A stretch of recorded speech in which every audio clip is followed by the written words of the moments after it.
Hello. We got it back. Yes, we got it back. Had to update Fly Live there. Sorry about that. Saw it last minute. Saw that the Fly Live wasn't updated. I'm surprised y'all weren't raging at me in the chat. What's up with that? You guys are getting lazy on me here. That was from the last stream. Aspen, Telluride, what is going on?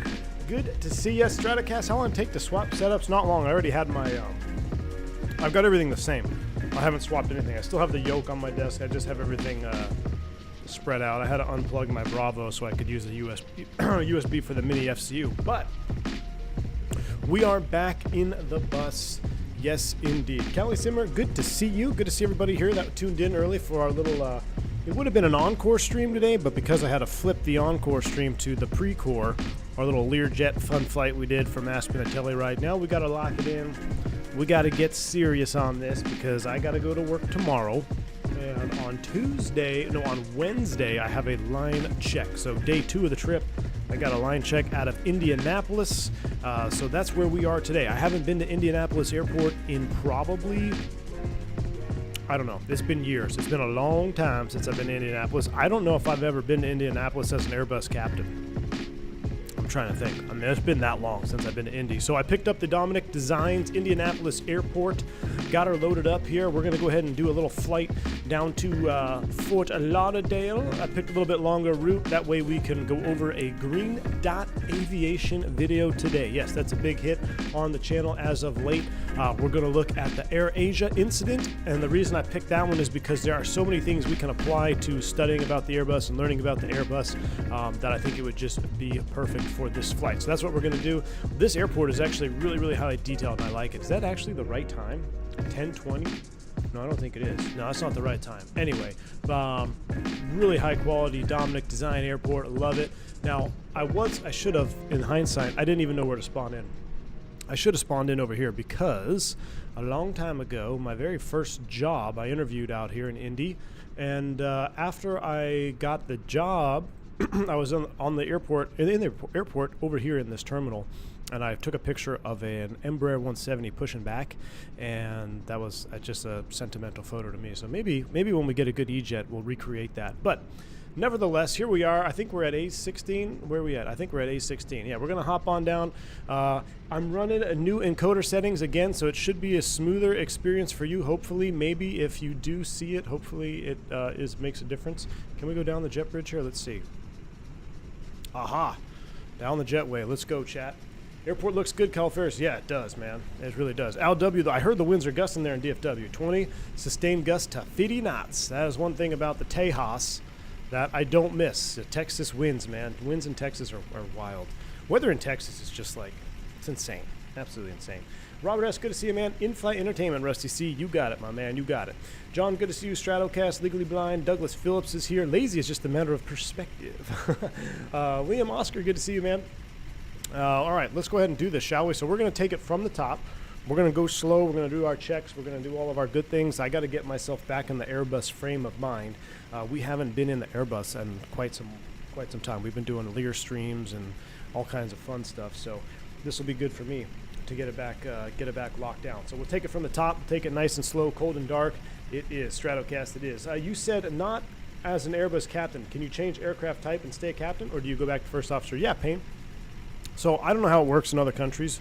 I'm sure it's fairly similar, but yeah, you can bid to whatever your seniority holds. So you can go from a 737 first officer to an Airbus captain if you want to, if you can hold that seniority, or you can go from a 7-3 captain to an Airbus first officer if you wanted to bid down. But typically once you bid to the left seat, you don't bid back to the right seat unless you're doing something for you want better quality of life or maybe there's an airplane you really want to get on, so maybe narrow body to wide body.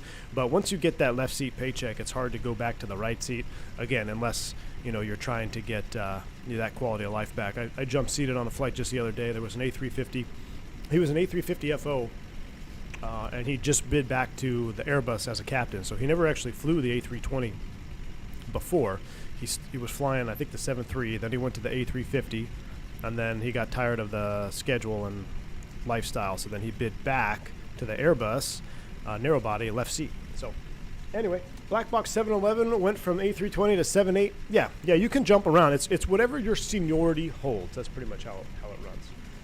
What's the difference between a line check and a full check ride? A line check, Jeremy, it's just normal ops. There's no tricks, gotchas. I mean, it's just a check airman will come in here like this, and they will sit down in the jump seat and observe everything you do, make sure you are adhering to SOPs, making sure you're not skipping anything, and they will jot down any notes they may have for your line check. Now, they say it's hard to fail a line check, but as long as you're following your SOPs, you should be pretty safe and pretty good to go. So that's what we're going to do today. Let's reset the drone cam, or not.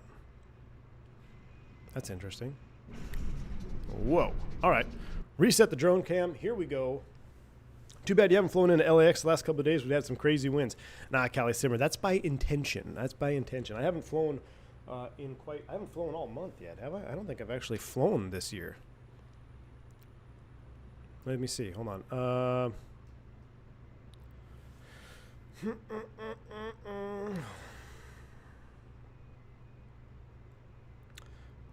Hold on, I gotta check something here real quick, guys. Sorry. Yeah, no, I have not flown this year. I haven't flown since last year. But what's that? That's Iveo. Oh, just an exam starting. Cool. Captain Vikas missed the GA so much. Airline flying a bit meh. Nah. It'll be fun. All right, let's take it from the top, chat. Let's go ahead and start our cockpit flow. Gear handle is down. Those are off. Parking brake is set. Weather radar is off. Back to the overhead. Wipers are in the off position. Looking for 25.6 volts. We got that. Let's go battery 1. Battery 2. Let me juice up the sounds here. And we'll go straight into a ground power connection. Beautiful. Ground power is coming online. Let's let the airplane come to life. So a line check is really nothing to fear, just what you know you should. Yeah, Jeremy, there really shouldn't be anything to fear with anything. You should be confident in your abilities for whatever's thrown at you. But yeah, a line check is just one of those things where, what is it? When it rains, it pours. No, what's the other one? Law. Somebody's law. If it's going to go wrong, it'll go wrong on a line check. So for example, I haven't been to Indianapolis in years. There's a big snowstorm moving in that I'll probably be there. My show time out of Indianapolis on day 2 is I think it's like a 5 a.m. show time. So no matter what, it is a 99% chance that I will probably be de-icing. So Murphy's law? Yeah, Murphy's law. So if it can go wrong, it'll go wrong on a line check. That's kind of how it rolls. Very seldomly do line checks just be, oh, it's perfectly A to B. There wasn't one abnormal the whole time. Like, for some reason, if you're going to get something funky, it's going to come at you on a line check. So, and I can tell already with the weather. Now, what I'm also not too happy about is I normally just bid turns. I just do day trips. That's what I like to do. I don't like to do overnights. I've done enough overnights for a while. I'm still just enjoying the out and backs. However, when you get awarded a line check, they lock your trip down. So for this month, I got awarded a 3-day trip, and they locked it down, so I couldn't even drop it or swap it. So I have to, not only do I have a line check, but it's on a 3-day trip that I really don't want to go on because I'm so spoiled of just doing out and backs. But it is what it is. We got to make the best of it, and that's why we're here in the sim today. We're using it as a tool to help not refresh my memory, but just get me in the right frame of mind. It is a tool. It's fun. We have fun with the simulators, but they are indeed, they can be a tool. All right, up to the overhead. I'm going to juice up that dome light. Let's get the integral lights on as well. The clouds are moving in. Over to the captain flow. Here we go. Crew supply. Ground control is on. CVR test. Beautiful. Captain purrs to the captain only. Let's go ahead and get our ADIRs in the alignment position. TTO 8. The strobe will go auto. Nav is in position 1. Seatbelts off. Snow smoking auto. Arm the emergency exit lights. Cabin pressurization panel is normal. Lights are out. We should do our battery test here. I know this is going to fail, but let's just do it so we don't forget to do it tomorrow. So how we do the battery test, we'll go ahead and turn the batteries off while we're connected to ground power. We'll go ahead and reconnect them, and we should see less than 60 amps within 10 seconds. You can tell here that we are having a significant voltage discharge, meaning that we do need to charge them. So the way we charge them, we just stay on ground power for a little bit, and then we check them in about 20 minutes. So that would be considered a failed battery test. We'll double check that before pushback. Fuel tank pumps are on. Engine 1 fire test. Engine 2 fire test. APU would have been run by the FO. Coming up the right-hand side, everything looks normal. We're PA out and on. Coming back down here, let's take a look at the engine page. We got oil for our flight today. Our hydraulics are serviced. That's green. Pressurization is in auto. That looks good. We'll hit the status recall. Autopilot and auto thrust, that's normal. We're not aligned. And everything else looks good. The brake is set. So let's come down here and initialize the aircraft. What do we got here? Flight dispatch. The speed bed. The Speedbird is in chat. Oh my goodness, it's been so long. And Speedbird has dispatched 5 more memberships to the channel. If you pick up a membership from Flight Dispatch 320, make sure you say thank you. He is a legend here around the V1 Nation. Good to see you, my friend. Hope you are well. Hope you're having a wonderful new year. And thank you for supporting the channel with gifting some 5 more memberships. In-op side stick in-op on your line check. Well, good thing is you can't depart with an in-op side stick. So let's go ahead and do our init request here. We'll pull our flight plan down. And there we go. We got an alternate. We're going Indy Lauderdale, alternate of Orlando. We're going to run this at cost index 99. Our flight level, or our flight number, excuse me, is American Airlines 357.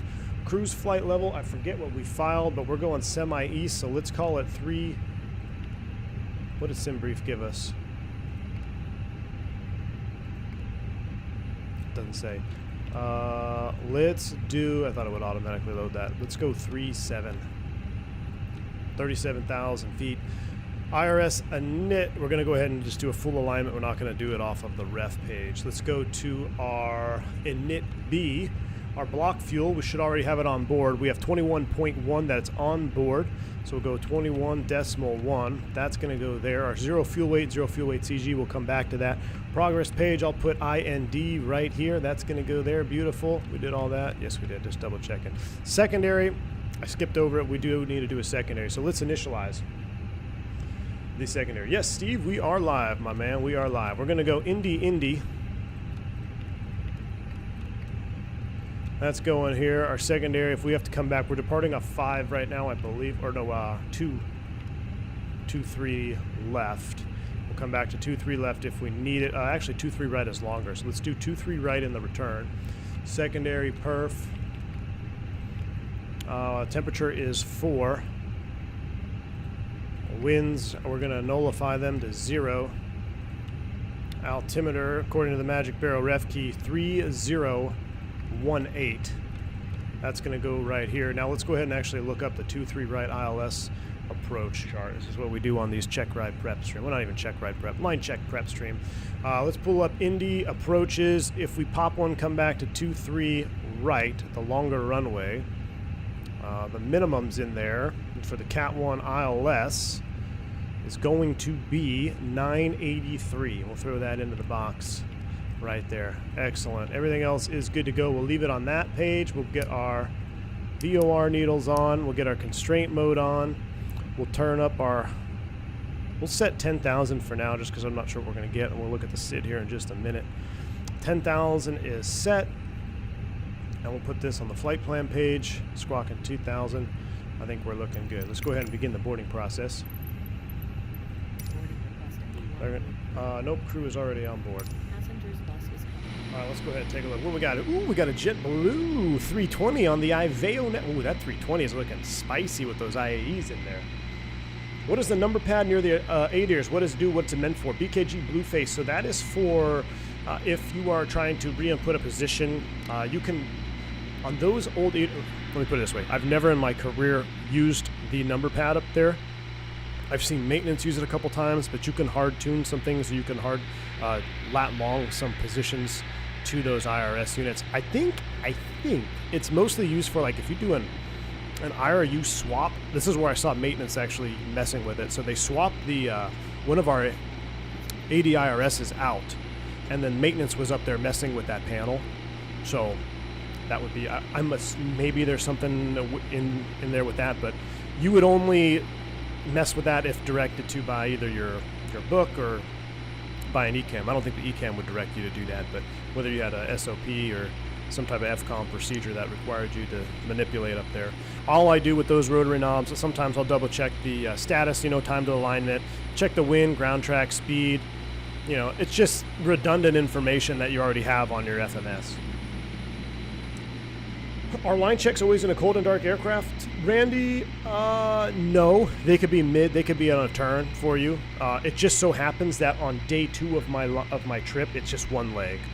So, but yeah, line checks are also just one leg. It's not the entire trip. So I have tomorrow, I got 3 legs tomorrow. It's actually kind of a ball buster of a trip. I got 3 legs tomorrow, starting super early. And then day 2 is 1 leg, super early, that 5 a.m. report time in Indy.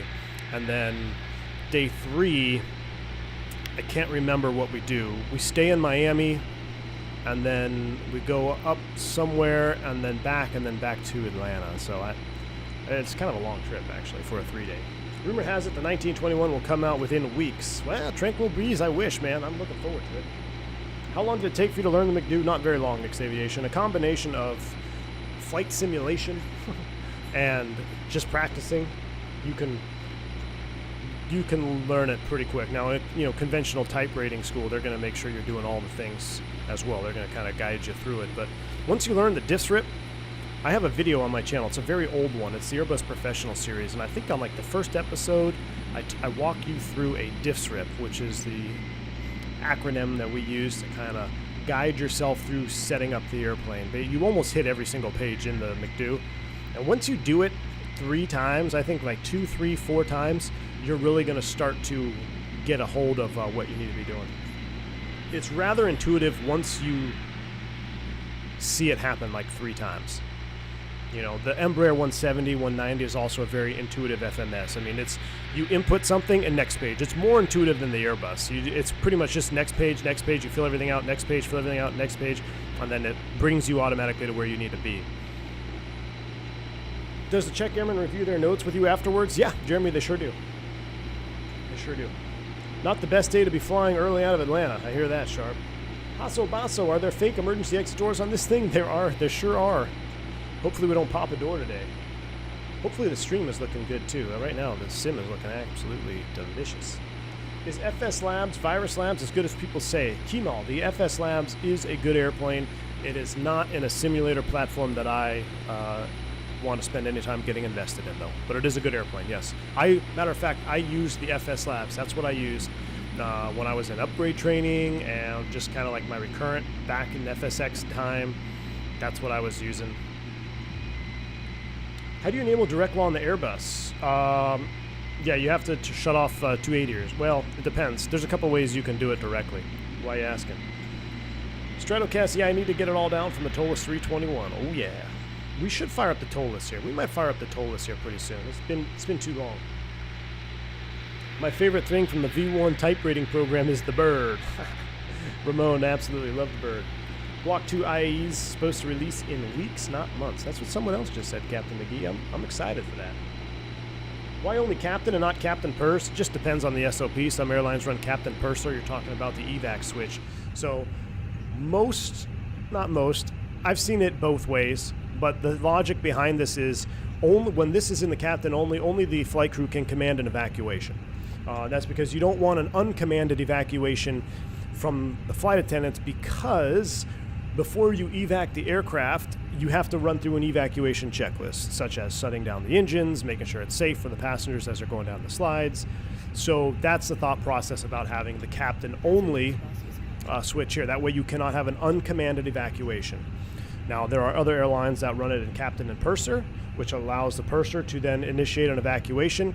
The thought process behind that is what happens if the crew is incapacitated after an accident. And they want to evacuate. What are they going to do? So there's different thought processes behind both. Neither one of them is the holy grail. You know, it just depends on the airline, how they want to do it, how they train their crews. So yeah, that's the only difference between that up there. Also, for shutting off the horn, it's easier to shut off the horn than captain only. You command the evacuation and immediately kill the horn, so you can start doing the shutdown. Or I'm sorry, yeah, the evac checklist. All right, while we're boarding, let's get back on track here. Let's actually do some real stuff. So I want to look at the taxi diagram here real quick in Indy. This is the first time I've looked at it in a long time. So let's go ahead and pull her up. Looks like we're over here on this pier. We're planning off a 2-3 left departure. I'm not sure where they de-ice out here in Indy. I'm assuming they might do it at the gate, or they might do it on one of these pads. I actually don't know. Might be in the company notes somewhere. But we don't need any de-icing today, so we're going to push back. We're going to take Kilo, Romeo, Charlie, 2-3 left, full length. We'll depart off of Charlie 1. We got 10,000 feet available for landing. If we have to come back around, we'll land 2-3 right. We've got 11,200 feet of dry runway. Let's go ahead and take a look at the departure procedure. We're on the Dawn 1 RNAV, or actually just the Dawn 1 departure. This one actually has got some tidbits in it we got to look at. So, initial climb off 2-3 left. We got to be tracking localizer DME 111.15 IF VJ to 2.3. So what we can do to help back us up, it'll be in the box. Let's go to the RadNav page. Let's hard tune that.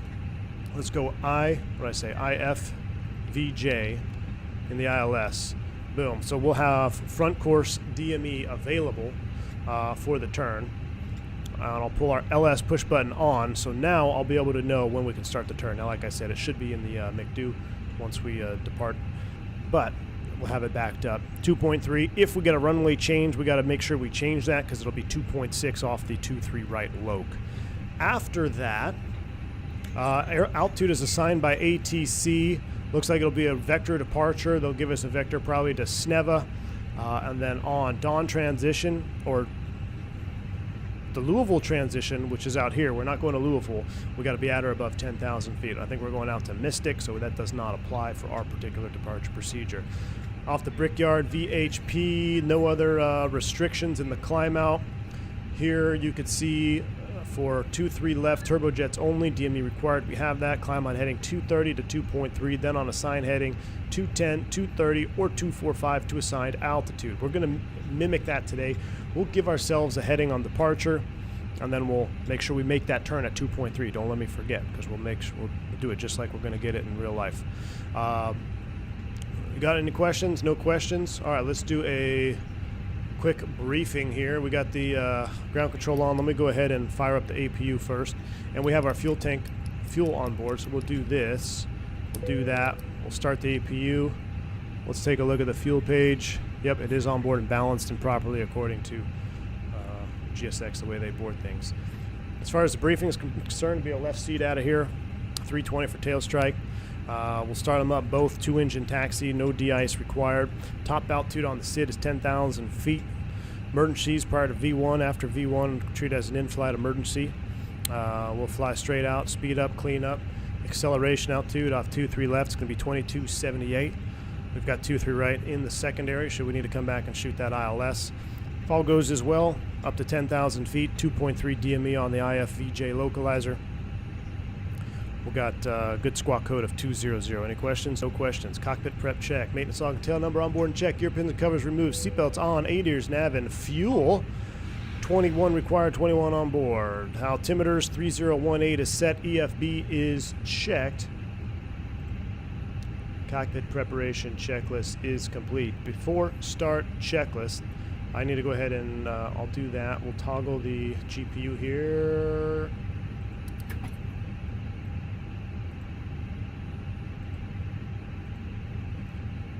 Just a second. I'm going to run some more numbers, and then we're going to get off the gate. Wrong side. Good to see you, dude. Oh, wrong side. Shoot, I never... You text me, didn't you? Dude, I think you text me, and I think I read it, and I think I didn't respond. Wrong side. Good to see you, my man. Hope you have a good stream on flight streaming. Bogota, Cartagena, Bogota, to check out my new Fly Too High Cartagena. Seen it. Wrong side. Well, report back. Let us know how it is, because I love Cartagena. That is some absolutely beautiful flying up there. Thanks for stopping by. Hey, you're not working on Wednesday by chance, are you? I got a line check on Wednesday. I'm gonna need some backup from the old dispatcher. You know what I'm saying? A little feel-good fuel, maybe. A little feel-good fuel. Good to see you, wrong side. Hope you're well. Enjoy your stream, my man, and report back on that Cartagena scenery, because I would love to have a good one in the sim. All right, well, let's run a departure performance setup here. We're going to go 2-3 left. Yep, 2-3 left, dry. Force Toga, no. We're actually going to flex. I know. Anti-ice off, packs on, sync final load sheet, sync live weather, calculate. That's going to give us 48, 48, 50, flaps 1.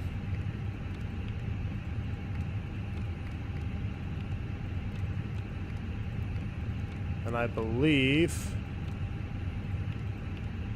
Oh, we also have to do the that as well. So let's go back to here.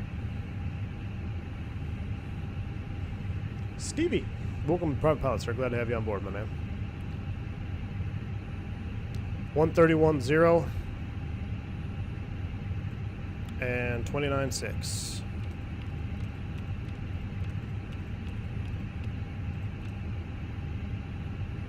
All right, we'll make sure we check that out once we get airborne. It looks like our cruise is above our max for our weight. So right now, 34 recommended max, 36.9. Ooh, that's getting tight. So we'll make sure that looks good. All right, I should be on the fuel predict page. Let's run a before start checklist. Let's get the beacon on. It's been about 3 minutes. APU bleed is coming on. Before start checklist, windows, doors, and slides. Let's prepare for pushback and departure. Do we want... No, we're not... No de-ice is required. Due to icing conditions, please stand by until push is completed and brakes are set. All right, windows, doors, and slides closed and arm. Beacon is on. Thrust lever is idle. Parking brake is on. Before start checklist is complete. Throttletek cams are online. And we're just standing by now. Checklists are complete, ready to go. Hello, Captain. Sorry, guys, I wasn't really trying to get distracted with the chat there. I was trying to just get my Airbus flow. So if I'm missing your messages, I apologize. We'll have a nice long cruise. We're going to dissect a green dot video. We'll be able to hang out and chat frequently on the cruise down there. But just trying to get myself in my flow. Will there be any scenario to flex with packs off? Departure checks completed. Bypass pin inserted. Flex with packs off. If you have an in-op pack, maybe? I don't know, Cal Ferris. I don't want to say no, because anything is possible, but I would say it would be rare, Kyle. I'd say it'd be pretty rare. What's this? A3? Flex? Yeah, Chaos. We got to flex today, man. I can't just be going Toga into my line check and be like, oh, shoot. And then bring it back, and then it'd be like, thrust lever not set, and then you got to go back to Toga. It would just be an asses and elbows departure. We don't want to do that. So we're going to get the muscle memory set up right now. Ooh, we need to pull the jet bridge off here. That's on me. Get the jet wedge off. Jet wedge? Jet wedge? A jetway and a jet bridge. It's a jet wedge.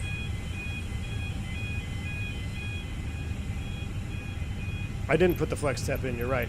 We need to go nose left, tail right. Release parking brake. It was flex 58. Thank you. Flex temp is in. All right, cockpit to ground. Brakes released. You're clear to push. We are on Iveo. Let's make a radio call. Indianapolis traffic America 357 pushing off Alpha 16. I'm going to be taxiing 23 left into traffic. All right, brakes released. Clear to push. Due to icing conditions, please stand by until push is completed and brakes are set. Roger that. We'll say they give us an assigned heading of 210. I don't have my mini FCU cam on, but I am using my mini FCU. I forgot to set up the cam.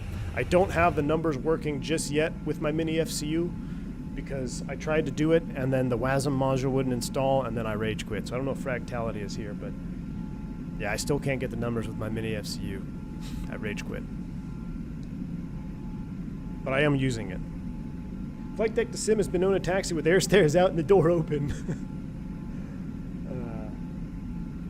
Gustavo, good to see you. Yeah, ATIS information Zulu. I don't know what we got.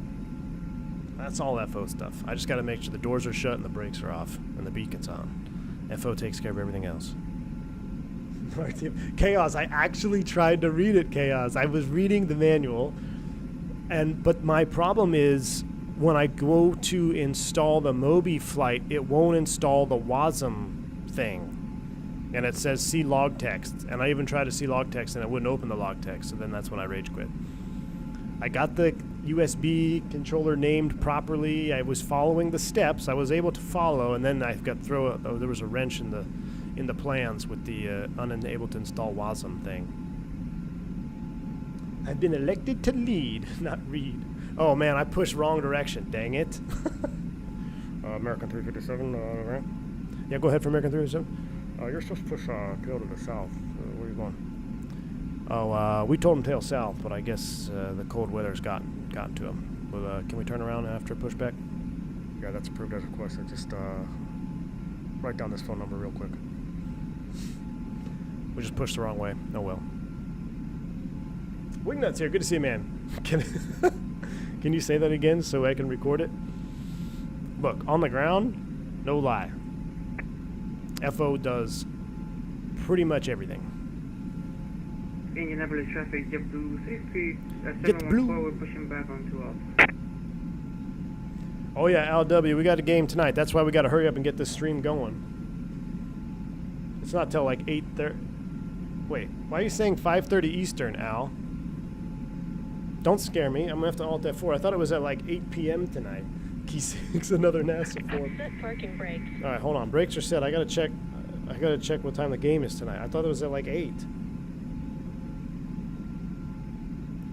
Al, it's at 7:30 Eastern. Don't scare me, my man. Don't scare me. All right, brakes are set. We clear to start. Cut the ground. Yeah, you're clear to start. All right, let's go ahead and start them up. Engine mode selector to ignition start. And we're going to start number 1 first because 1 comes before 2. Here we go. Unlocking gear. Go blue.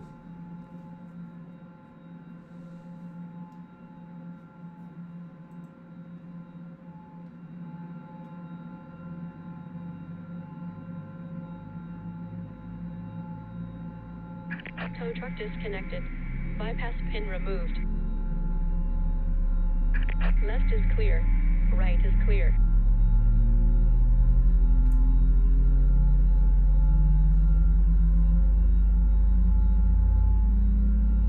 Fun game, line check stream, but every air V1 has to take a shot. HK, no, I'm not unbanned from VATSIM, my man. We're on Aveo today. Sounds like we got a good start on 1. Clear on 2. Yeah, you're clear on 2. Let's wait for the Avail light. Oh, you can't see it. Let's wait for the Avail light. There's tug, toe, and a pin. Barely see your hand. We'll flash the taxi light at her. There's the Avail. Let's go ahead and turn engine 2. I wonder what that cam is set up for.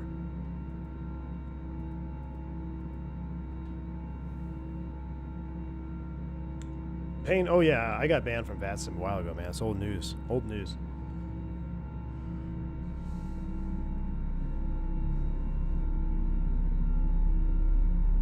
Ivan, do exclamation point wing view in chat. Watch that video, and you'll be able to bind any view you want on any airplane. That's what I highly recommend. Don't spend. I mean, you can spend time downloading wing views, but wouldn't you rather be able to set every wing view that you wanted customly? If you follow that video link, it shows you how to set up your keybinds. It's all about making sure your keybinds are set properly. Once your keybinds are set properly, it's very, very easy to set up custom window views. Frames seem a lot better today. I'm glad. So, Tranquil, I'm running different encoder settings, and I'm actually uploading in 60 FPS to you guys. I'm demanding more from the internet to hopefully, so if it does drop, it doesn't drop below what's required to produce a frame through the internet webs. I don't know, some black magic like that. So far, so good, knock on wood. We got a good start on number 2. Let's go engine mode to normal. We'll arm the speed brakes. We're doing a flap 1.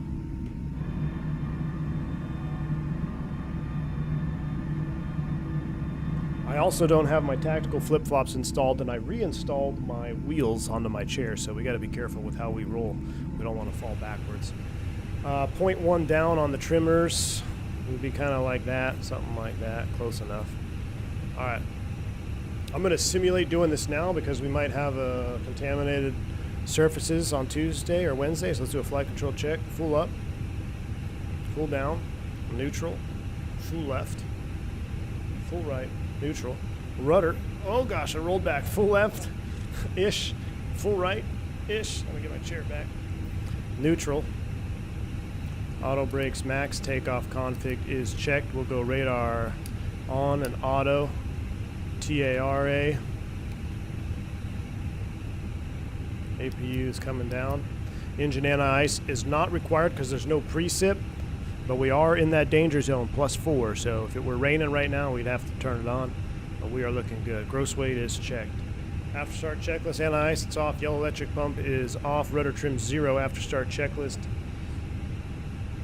is complete. Oh. Get back in there. Let me look at the taxi diagram. I really want to familiarize myself with this taxi diagram.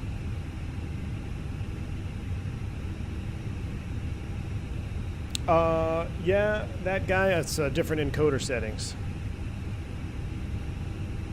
I mean, it's always been this smooth to me, but for y'all, it hasn't been. All right, we'll take Uniform Charlie. Ground American 357, ready taxi. American 357, taxi, 23 left. Uniform Charlie, Charlie 1. Uniform Charlie, Charlie 1. American 357. All right, let's do this. Brakes released. Taxi light on. Straight ahead.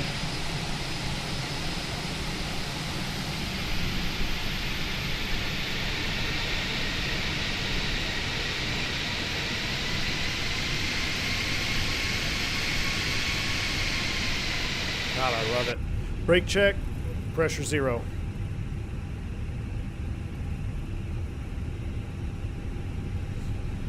Engine number is traffic, JetBlue 714 taxiing runway 23 left by Uniform Charlie Charlie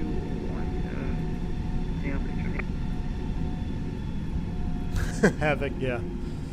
Rosie McGowan, welcome to the stream. Glad to have you here.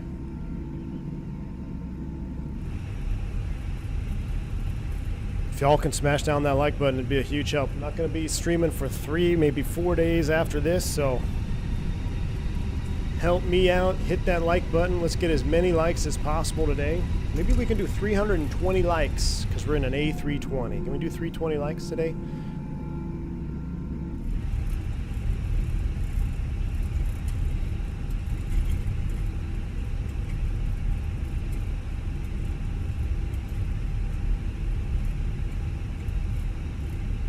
Mic check, brake check, cup check, check, check.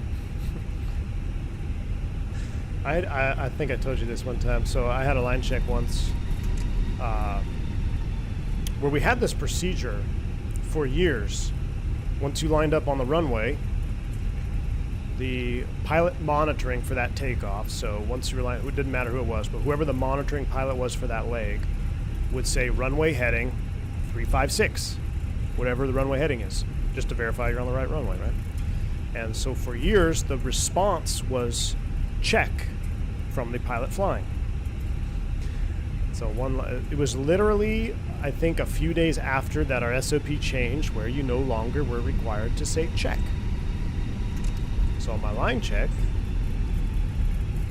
I'm pilot flying because I have to be on the line check because I'm the one getting checked.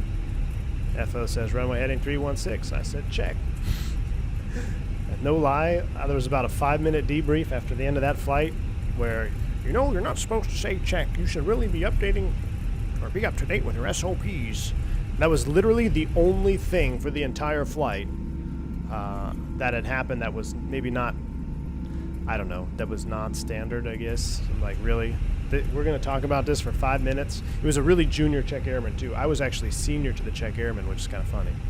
I was like, really? We're going to talk about this for 5 minutes because I said the word check, acknowledging that we're on the right runway? I mean, I think that's pretty important, but oh well. So fast forward 6 months, and then they put check back in the SOP, so now you still say check. Douglas Phillips. Douglas Phillips with a massive $120 super chat. Douglas Phillips, my man, that is huge. Thank you so much. Get some positive rates for Douglas Phillips. V1, thank you. This content is amazing. Got to take my friend and teammate to Quezon. She is moving to Italy. Douglas Phillips, well, best of luck and safe travels to your friend going to Italy. That's fantastic. Thank you so much for the support, Douglas. Really, really kind of you for a massive super chat like that. I hope you're having a wonderful new year, and thank you for your continued support. You've been around the channel for a very long time, so thank you for that.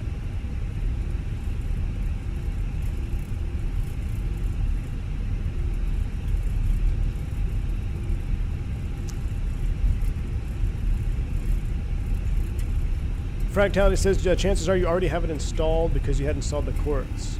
Oh, so maybe it's already installed? So I rage quit for no reason, Fractality. Okay. I'll have to look at it again.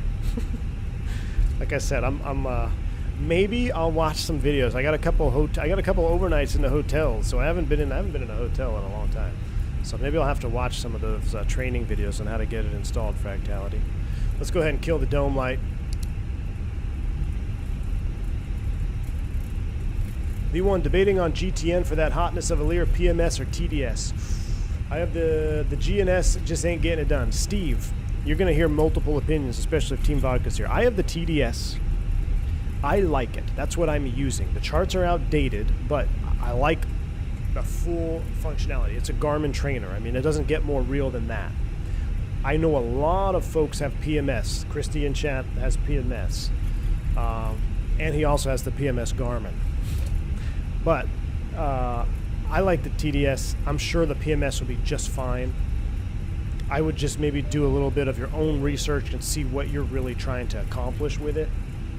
Because you can't go wrong with either one. That's my opinion. You can't go wrong with either one. Mr. Check Airman, can we watch Green Dot now? T-Sizzle, what's up? Good to see you. I know Green Dot will be coming once we reach our cruise altitude. We get established in the cruise. And then we're going to break it down because that AirAsia one just makes my... I mean, the hair stands up on my neck when I watch that video and what happened on that whole environment. So, but that's not coming up yet. Let's go ahead and set the brake. Let's just make sure we're doing everything right here. Holding short, 2-3 left. Taxi checklist, gross weight comparison is complete. Pitch trim is 29% CG set, V1, VR, V2, flex, 48, 48, 50, flex 58 is set.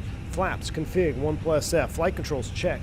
ECAM memo, takeoff all green, ECAM status is check, seatbelts on, PWS is auto, TCAS, code set, TRA, cabin crew is advised, mini briefs complete, taxi checklist complete, lineup checklist, takeoff runway, 23 left, confirmed. Fuel, 19.4 required, 20.8 on board, engine mode selector is normal, bleeds and packs are set for takeoff, checklist is complete. Indianapolis traffic, American 357 departing runway 23 left. Indy. Crosswind from the left, Cap. Here we go. Lights are on, brakes released. If your crosswind exceeds 10 knots, we go full forward stick. I'm not sure what the actual winds are. Can we get a quick little readout here on the Fenix? My flight. Weather in Indy 120 at 13, so we'll go ahead and do a full forward side stick just to be safe. Line up, and we are out of here. My friend gives me grief for my love of commercial airliners. It's her banter, but I love her for that. Wearing my Boeing hoodie now. Douglas, that's awesome, man. That's awesome. I'm actually, I'm not wearing, I had a Boeing mug this morning. I had coffee out of a Boeing mug this morning. It's because my Airbus one was dirty, and my little girl broke my other one that was Eat, Sleep, Fly. Stratocast, I actually haven't checked. Why are we... I feel like we're dragging a brake. Brakes are off. I feel like we're dragging.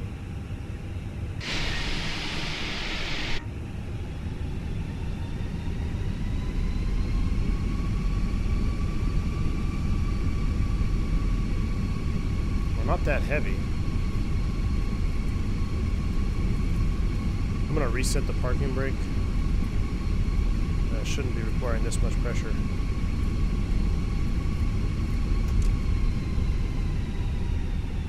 Maybe we're just going uphill. Maybe it's just a scenery thing. It feels right now. It feels good. Runway heading. Check.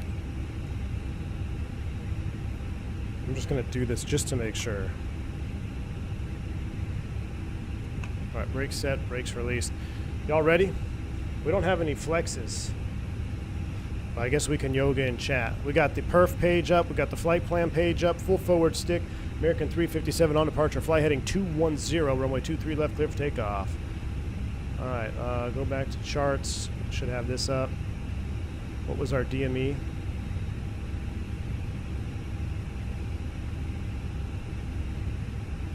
.3, right? 2.3, we start the turn. Here we go. Forward on the stick. We'll still juice it up from back here. Spool them up, Fiddy.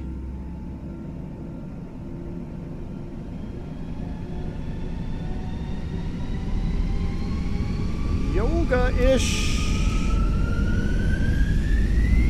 Manflex SRS runway auto thrust is blue.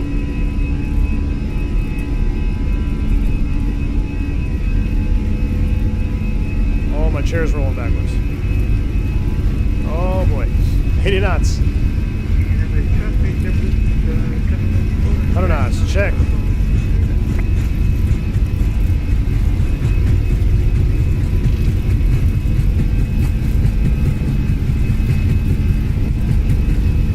V1.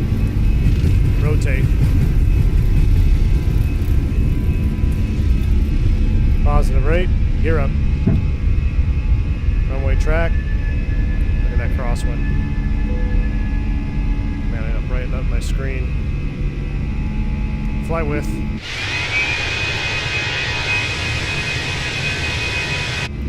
Look at that crosswind. 20 knots. Direct crosswind. There's 2.3. Select heading. Heading.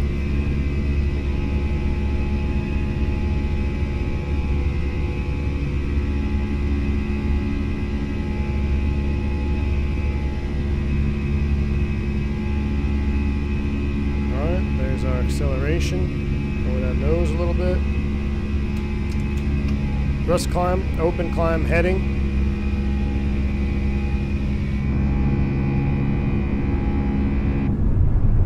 Goodbye, Indianapolis. May I suggest a Pampers box?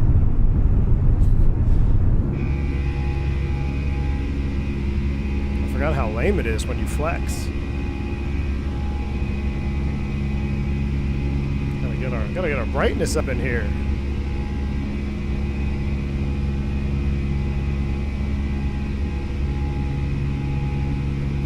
American 357 will enable proceed direct to swap. Direct swap, American 357. Thrust climb, open climb, nav.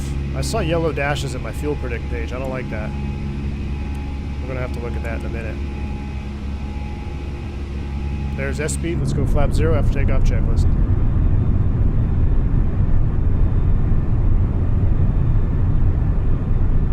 How's the stream? Smooth? Should be smooth as butter, because it's smooth as butter for me.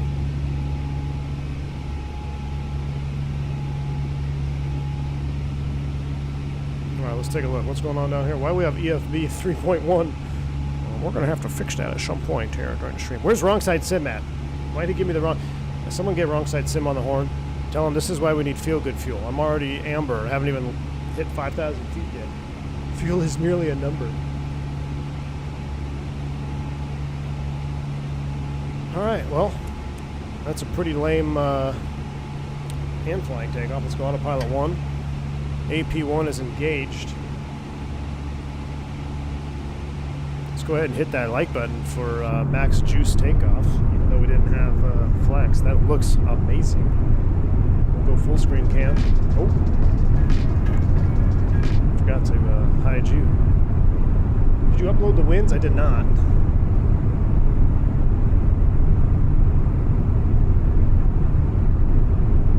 Jedi, I'm running an RTX 3090 with frame gen, and it's absolutely ripping the frames right now. I love it.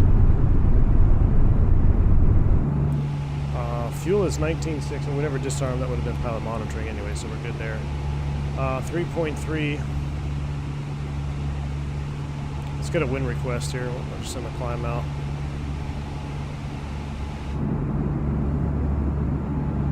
Ooh, there's the view. That is the view. It's getting ready to be all white and snowy when I go on my line check. I landed the other day with 140 pounds with the bus. That's pretty low, Douglas. The lowest I've ever landed, I think we were 3.7. 3.6. On a classic 320. No, that's not true. We landed lower than that. Can't remember what it was. It's on the podcast. It was Cancun. Old Cancun. American 357, climb and maintain, fly level 240, climb to 240, American 357. Thrust climb, open climb at a flight level 240. Let's get our lights, landing lights. This is coming off. We'll go ahead and ding the forward flight attendant. We'll go ahead and insert the uplink. We'll also go secondary, copy active, rad nav. We're going to clear out our hard-tuned ILS freak. That's important. We do that. We'll go ahead and clear that out. So we're back to auto-tuning. And then we'll throw up wing nut operations on 21.5 in the secondary. Just in case somebody starts meowing. 121.5 is set. There's our 10,000 foot flow. We're looking good. Let's double check. 2.0 on the winds now.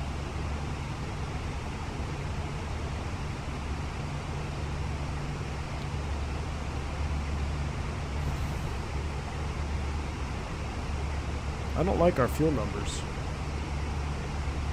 I don't like our fuel numbers, chat.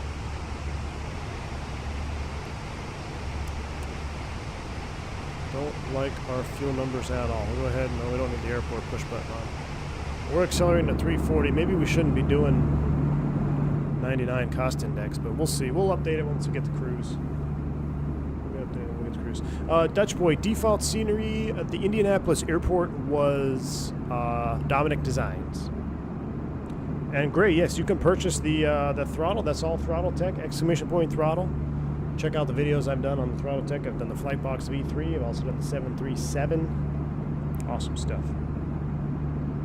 When I was building hours, I used to tune my radios to my favorite rock station. I used to listen to music through the ADF radio station. Even in metric 2.0 is low. Check Airman, why is he having the cockpit and saying he wants to check wing view? We don't have one of those. It might have been Gustavo. It might have been.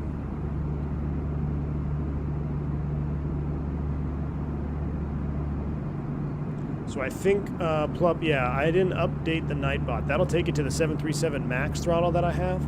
But if you just click products, you'll see all the products they have there. I'm using the Flightbox V3.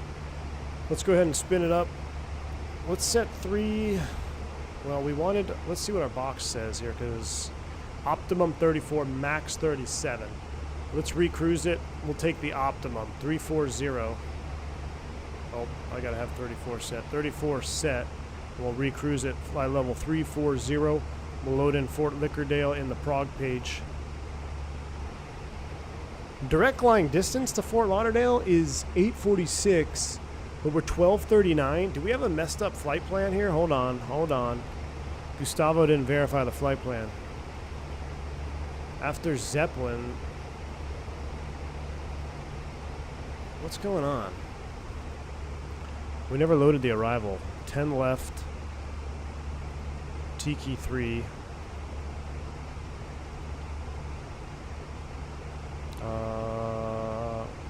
have a Tiki 3 Zeppelin transition.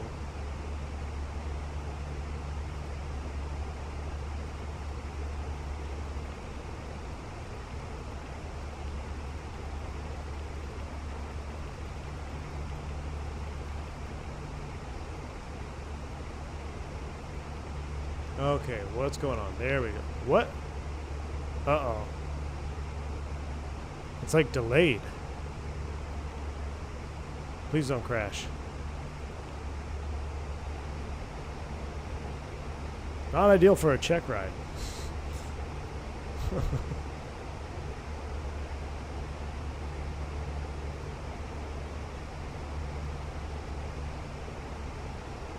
What's going on here?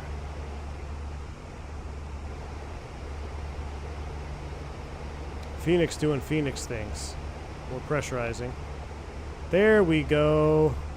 That's why we didn't have our flight plan all the way loaded. That is why. Now we've got plenty of gas. 1 hour and 3 minutes extra. Much better. Yeah, well, if you would have done that, I don't know if you might not have busted your check ride, but it wouldn't have been ideal. Let's go ahead and set standards. STDs for you, me, and Gustavo, since he didn't load the flight plan correctly. Out of 18,000 feet, we'll go topless. We'll turn this to intercom off, turn the speakers up. We'll coast our way to Lauderdale. All right. What's streaming?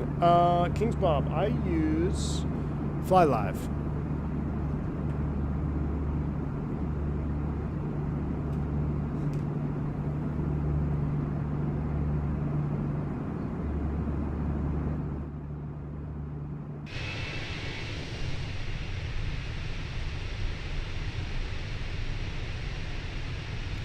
Trying to finish some of my lunch there. Alright, we'll climb her up. We'll get to cruise. We'll see how everything's going. What's our ETA? So right now we're showing Lauderdale at 22:03 Zulu. Time now 20. Really? It's a 2-hour flight? Okay, maybe I shouldn't have picked Fort Lauderdale. I'll tell you what, after we debrief the Air Asia crash, we might do a diversion, because that'll be good practice anyway. I'm not planning on diverting on my line check, but Fort Lauderdale is a place I've flown into 1,000 times. I think I feel confident with going in there. But what we should do is maybe we'll do a practice diversion, depending on how long we debrief that Air Asia flight. But since we're going to be enjoying the inside view for the majority of cruise, let's enjoy... Oh man, that engine sounds awesome on the Fenix when you go in the front view. Let's enjoy some exterior view here for a minute. That was definitely Phantom's work. Will you ever do an Airfoil Labs King Air 350 flight on stream in the future? Steve, the problem is it's in X-Plane 12, and I don't own it for X-Plane 12, because don't you have to buy it for X-Plane 12? I have it for 11. I love the Airfoil Labs King Air. We might do Black Square King Air flight. At least you aren't in a Boeing, it might blow out a door. Fireflyer, yeah. Good thing our doors are staying on, knock on woods. I hope Phoenix announces a week before the release so they can get off work and power up the IAEs. I'm just happy they're not releasing it tomorrow. I thought for sure it was going to come tomorrow. But if they don't release it tomorrow, my next unofficial release date for the Phoenix is going to be on the 18th. Thursday the 18th. Or the 25th. Well, I guess those are days. I got 3-day trips in a row on the 18th and the 25th. Good news is their evening, well, 25th would suck. I might be able to sneak out a stream early morning before work, but I don't know if I'm that motivated. We'll see. I loaded up my schedule towards the back half of the month, so that'll probably be when they release something. Divert to Miami or Palm Beach. As an A320X pilot, how realistic is the Fenix? I think it's very realistic. It's a I can use it as a training tool.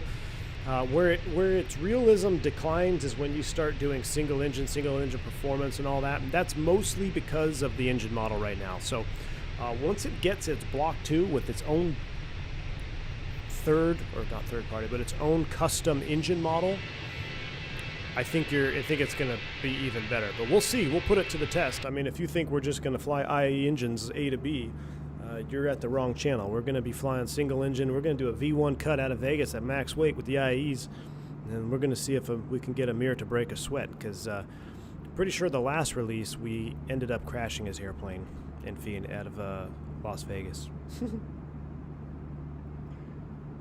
Gustavo said... What did I say? What did Gustavo say? As far as I remember, you should go to 33 and then stop at 35, but odd flight levels aren't for headings bigger than south. I just do what ATC says, Gustavo. I never know what... I mean, east is odd, west is even. I don't sweat the smell. If we're going directly south, they give us, they'll switch it for you. But, yeah, I think right now, I don't even know what our heading is. My feeling tells me IEs and custom engine model will release in 2 to 3 weeks. We'll see. We'll see. Maybe they'll release it to the streamers first. Maybe we'll get a little preview action. Maybe not. That deep stall, yeah, that was deep stall right into the swimming pool. It was a rough one, Force Raptor. It is a paid update for the King Air. All right. Yeah, I probably won't be doing it then, because I have a hard time investing in X-Plane 12 right now. I really, really do. I'm hearing more simmers using your pre-flight cabin announcements on other streams. Are you getting royalty checks for that? You know what, Nate? I should be, but no, I'm not. And I don't know what you're talking about. Allegedly, I've recorded voiceovers, but I don't know. AJ Funari, thanks for the $3 super chat, man. 250-hour move loading up shifts in NFL playoffs. Yeah. Well, no, AJ. No. I didn't do that. I bid specifically around the playoffs. So I have Super Wildcard Weekend off. I'm off all for Super Wildcard Weekend. I have a turn on the 20th, but I get done. Well, I might drop it. I might drop that one because there is a game that it depends on who's in that one, AJ. But I have Sunday off, and then the 27th or the 28th or the 27th, there's no game. So I wanted to make sure I had Super Wildcard Weekend off and the 21st off. And I don't think there's a game on the 28th. And I have a week of vacation booked for Super Bowl, so we're covered. We're covered. Thanks for the $3 super chat, my man. V1, you're probably already testing it. I don't know what you're talking about. Anyone in chat have any inside information on the TFDI?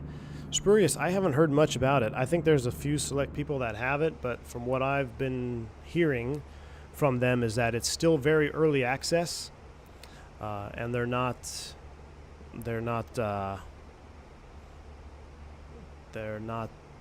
super impressed as of late. As far as the heading goes, Gustavo, yeah, we're technically eastbound, so he'd be like 35 or 36, or 35 or 33. We actually could go to 37 now. Our max flight level is up, but I want to go optimum because I want to go the fastest. We'll go faster. Go faster. Dang, that's some ortho down there. Looking good. Where did we just fly over? There's an airport down there. Transatlantic PMDG 777 stream incoming. Oh yeah, flight dispatch. You can guarantee it, my man. You can guarantee we'll be on that. I can't wait for that 777. That'll probably. You guys think the 777 will be out this month?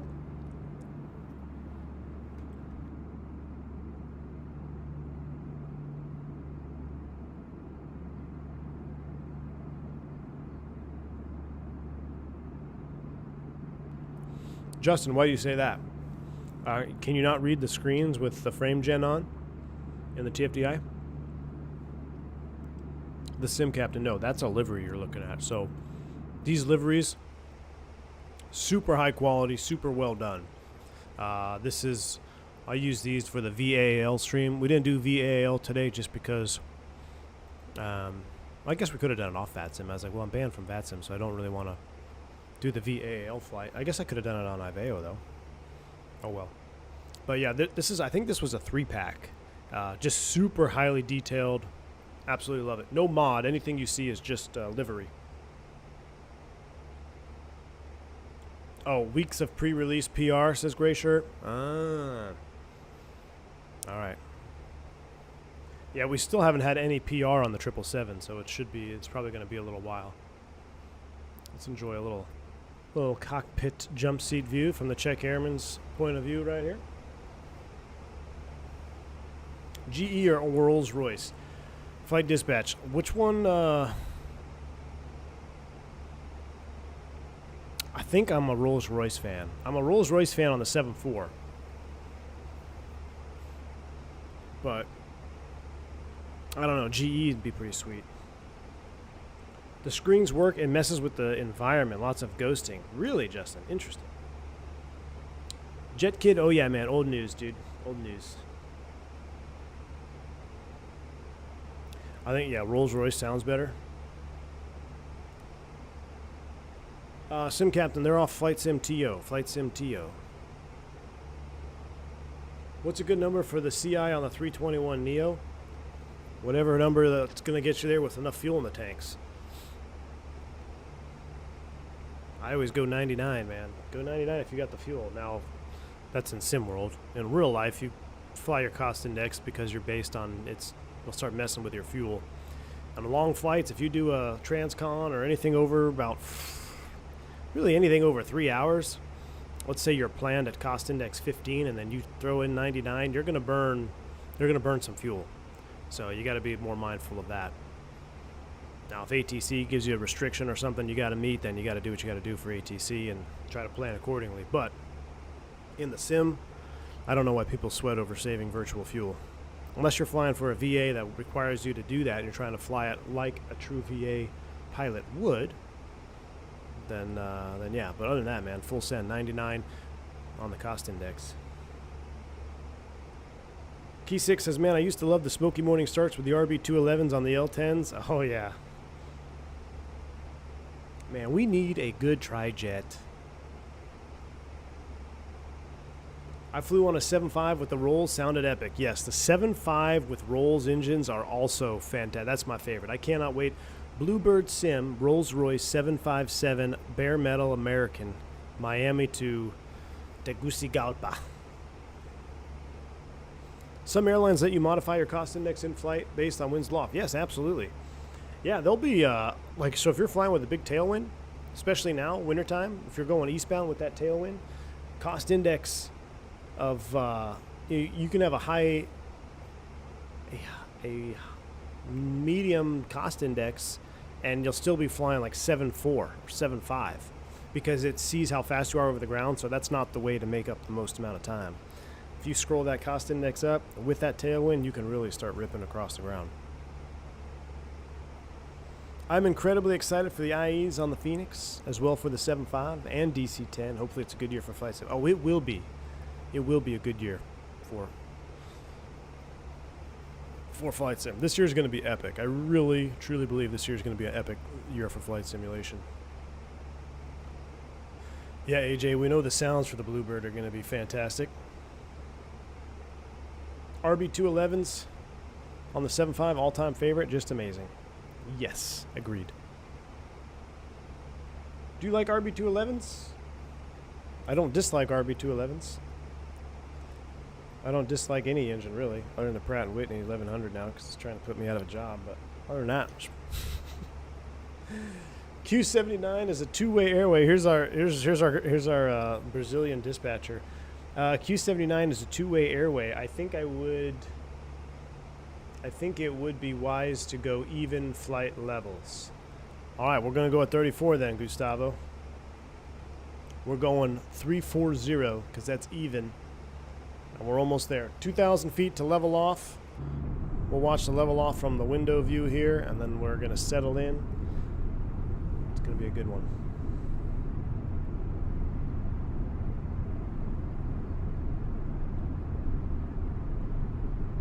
We need a better 7.8 from Microsoft. I think it'll continue. As long as it continues to be developed, I think it'll be all right.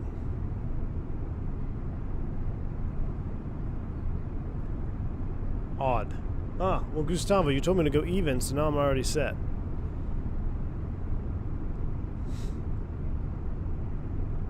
Let me tell you about the CFM 56 and a 200,000-pound A321. 26 minutes to climb flight level 300. Just stunning performance. We don't like to talk about those CFMs. CFMs are weak. V1, what would be your favorite thing to do while not flying and streaming? Fishing. That's why I retired from real life. I'm about to retire from real life here too, man, if I keep having to do these 3-day trips. Alright, we'll make Gustavo happy. Let's go flight level 350, vertical speed. We'll finish it. Thrust climb, open climb, climbing to 35. That's going to automatically update in the McDo. Cruise level 350. We're looking good.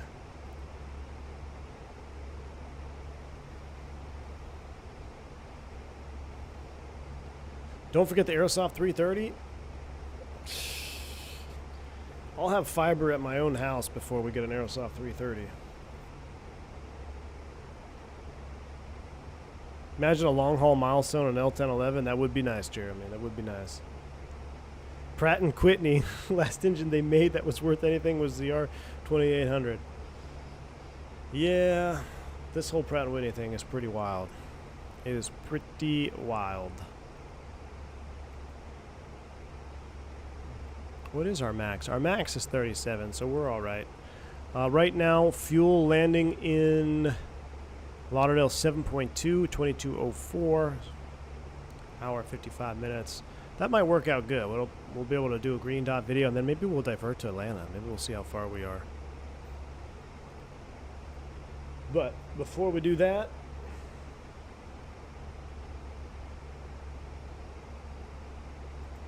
I might have my lunch, and then we'll break it. We'll settle in for in-flight entertainment.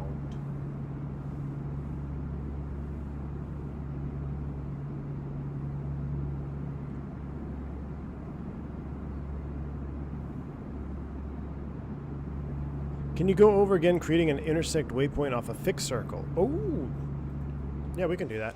All right, Great Shirt wants to know. Let's see, we need to make a waypoint. How do we make this realistic? American 357. Go ahead for American 357. American 357 for traffic. Can you be 370, 25 miles this side of Woody? Yeah, we'll do 3725 this side of Woody for American 357. So, we want to make a waypoint 25 miles this side meaning the side that you're on of Woody. So let's come down here, let's go fix info page. Let's type in Woody, W-U-D-E-E. Now with Woody in there, there's a couple of different ways you can do it, but I'm going to go ahead and go 25 miles because that's what ATC said. We'll do 25 radius. All right, with the radius around Woody at 25 miles, we can now create a waypoint at this intersection by pressing on this radius. You see how it has an arrow there, 25 miles? Boom. Now let's go ahead and insert D025 Woody, insert, done. So now we've got a waypoint 25 miles this side of Woody intersection. And what we can do to make ATC happy, we can put in flight level 370, and that's going to be in the climb, and that crashed our McDo. So insert, oh no, that was temporary erase. Hold on, let's try that again. Woody, altitude constraint 370, climb. Oh, that actually would be a step altitude. All right, well, I'll tell you what. 370, insert. There we go. Distance this side, 37. And now, when you zoom in, you should have a little arrow at some point here. There it is. Nope, that's LVT. I guess if I would have input it as a step climb like I should have, it would have been there. So what I'll do now is I'll go ahead and scroll in 370.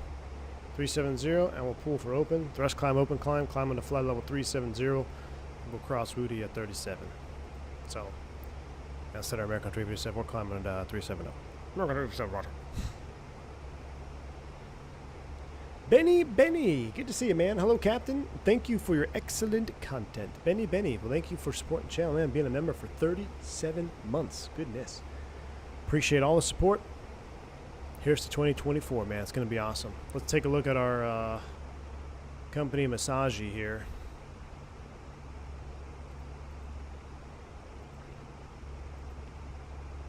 Delay code. When did we block out? Were we really late? I guess we were a little bit late to block out. Are the pedals or trim wheels cable backed up? No. No, there is no way to move the flight controls without hydraulic power. What if you wanted 25 after Woody? Well, then you would have to put it, you'd have to do it the different way. You'd have to do PBD. You'd have to do Woody distance, but you'd have to put it on the opposite side, which you'll never get that clearance. Never will you get that clearance. You'll always get it on the side of the waypoint that you're on.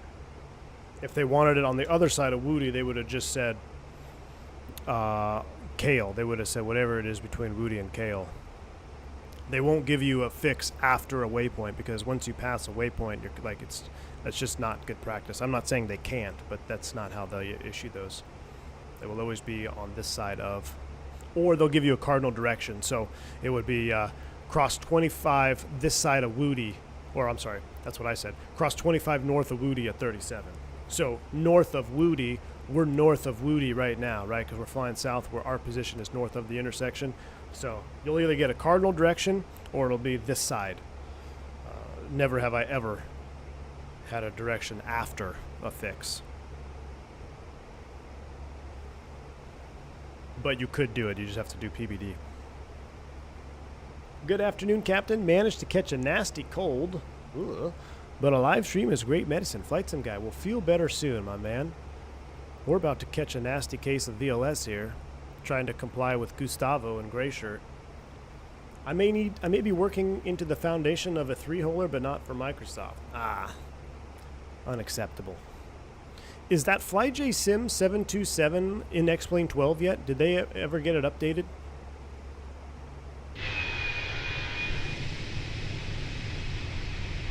Is there backup hydraulic power? There is. But at the end of the day, if you lost all 3 hydraulics, you're done. You have pitch and power. That's it. If you have 0 hydraulics, you're down to pitch and power. Is CPDLC used much in the U.S.? Yeah, it is. It is. Most of our, actually, all of our new airplanes that we get have CPDLC. Every new bird we get has CPDLC. I think they've retrofit a few, but you got the Rat. Yeah, the Rat backup power, but remember the Rat is only for hydraulics. It's only as good as your blue hydraulic, so you could get blue hydraulics off the Rat, or you could use the Rat PTU to get green, or I'm sorry, yellow, excuse me, to do something. But if you were to lose, if you physically lost the fluid, green, blue, and yellow on your Airbus, you are SOL. You would still be able to manipulate with thrust, but it's going to be a bad day. It's going to be a bad day. Sioux City air crash. Is a pilot check ride, is FAA based or airliners GPM based? Benny, it depends, man. It depends. So there's multiple. You can have a line check from your company, line check airman. You can have a Fed ride. You can have a Fed to your check. What's funny is that just the other day I was jump seating to Tejas, and that crew was on the receiving end of an FAA line check. So that is a Fed in the jump seat. I had a seat in the back, luckily, but yeah, a Fed ride for that crew. So you can do that, or when you upgrade in the United States, so you've just got your captain wings. When you get released to the line, before you get released as a captain, you have to take an FAA line check. The FAA has to observe you. Thrust and THS. Well, Gustavo, you can't move the THS without hydraulics. You won't even be able to move the THS if you have 0 fluid. Right? Because even though you move the THS sends a command to the back through the wiring to signal to the actuator, which then moves the hydraulic fluid to move the THS. So if you have 0 fluid, it ain't gonna move. When you lose hydraulics on the 320, do you go into alternate law? It depends, cards and games. It depends on the nature of the failure. So the way the Airbus is designed, you have to have loss of redundant systems. If you just lose one hydraulic system, that doesn't mean you're going to be in alternate law necessarily. Now it just depends on the nature of the emergency, but the general rule or the general principle is you have to lose multiple redundant systems to degrade your protections. That's the general rule. There is no electric trim. And even you would still have electric trim, but if you don't have fluid, it's not going to move the control surface. You have to understand, for any control surface to move, it needs hydraulic fluid. Without hydraulics, the surfaces are not moving. Can you not operate it with the trim wheels? Nope. Because you can move the trim wheel, but you're not moving a cable. You're moving a backup system's a backup way to get the signal to move the THS on the trim, but if there is no fluid present, the actuator will not be able to move. So even when they call it mechanical backup, I think that's where a lot of you get confused. So you have mechanical backup, which that you think, oh, you're mechanically controlling the THS. Well, yes, you're mechanically controlling the THS manually with this trim wheel here, the THS. However, when I move this forward, that's going to send a signal manually to a, what is it, not an ECM box, PCM, there's a name for it. There's like a 3-letter abbreviated name for the unit in the empennage that will then send a signal to the actuator. So it's isolated by itself for a reason, to keep it protected, so you can have complete loss of electrical power and all that, but you can still move the THS because it has its own power to get to it might be an ECM box or module, which will then command the actuator to move the THS. But the actuator only actuates things if it has hydraulic fluid. You have to have hydraulic fluid. You can have a little bit of green, you can have a little bit of yellow, you can have a little bit of blue, or any combination thereof. But if you lost every single one, it's not going to move. It is not going to move. The only way you'll be able to change the pitch on the airplane is with power, using the underslung engines, adding power, the nose will come up. But that's it. Jeremy Harvey, I'm actually surprised he doesn't. Maybe we should, I did send him a message earlier today. Maybe I'll send him a message to look into doing that. That's a one from the past that I think would be great. I don't know. It's kind of hard, though, because, right, you have to have the airplane in the sim to be able to do it. But, yeah. No Sioux City for bus drivers. No, Wingnut. No Sioux City for bus drivers. And actually, they didn't. Oh, well, they were moving with the rudder. They were moving the rudder. Yeah.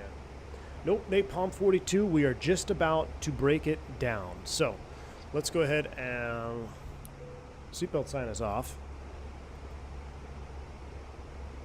I tell you what, I'm going to give you guys. I'm going to take a 5-minute stuff my face with a sushi roll break, and then we're going to break it down.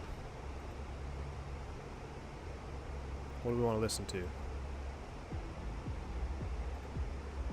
I'm going to turn the sim way down. Oh, that's off. We're going to enjoy the outside view. Give me about 5 minutes. I'm going to be sitting right here, so don't get frisky in the chat. I'm just going to be munching on something, and then we're going to break down AirAsia A320 accident that happened. I remember when it happened. Once I saw the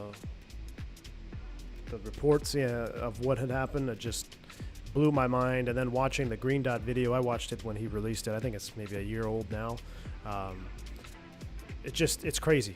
So we'll talk about it. I got some things to say about it. Give me 5 minutes, enjoy a song or two, and when we get back, we're breaking down Green Dot Aviation AirAsia.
Sushi.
All right.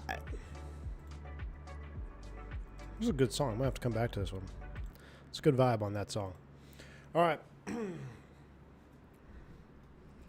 lock it in. I'm going to need a coffee pot at the office because I would like to have a coffee right now, but I already had a cafe con leche, so I'll make this realistic. We'll get a little bit of juice here on the sounds. Now, real quick, before we get started, again, y'all, Green Dot Aviation, incredibly kind to allow us to, or to be our in-flight entertainment sponsor for the channel. So help a fellow content creator out. He's got a actually relatively large channel. It's definitely much larger than mine.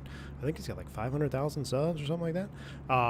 But that aside, it still helps. Every algorithm, it helps. When you go over there, go to this video that we're going to watch here, go leave a comment, say, hey, came here from the V1 channel. Appreciate you. Help the videos stay in the algorithm. Help him out. That's just, that's all I ask for you. He's allowing us to do this for free, and it makes it interesting for us. I can interject my real Airbus pilot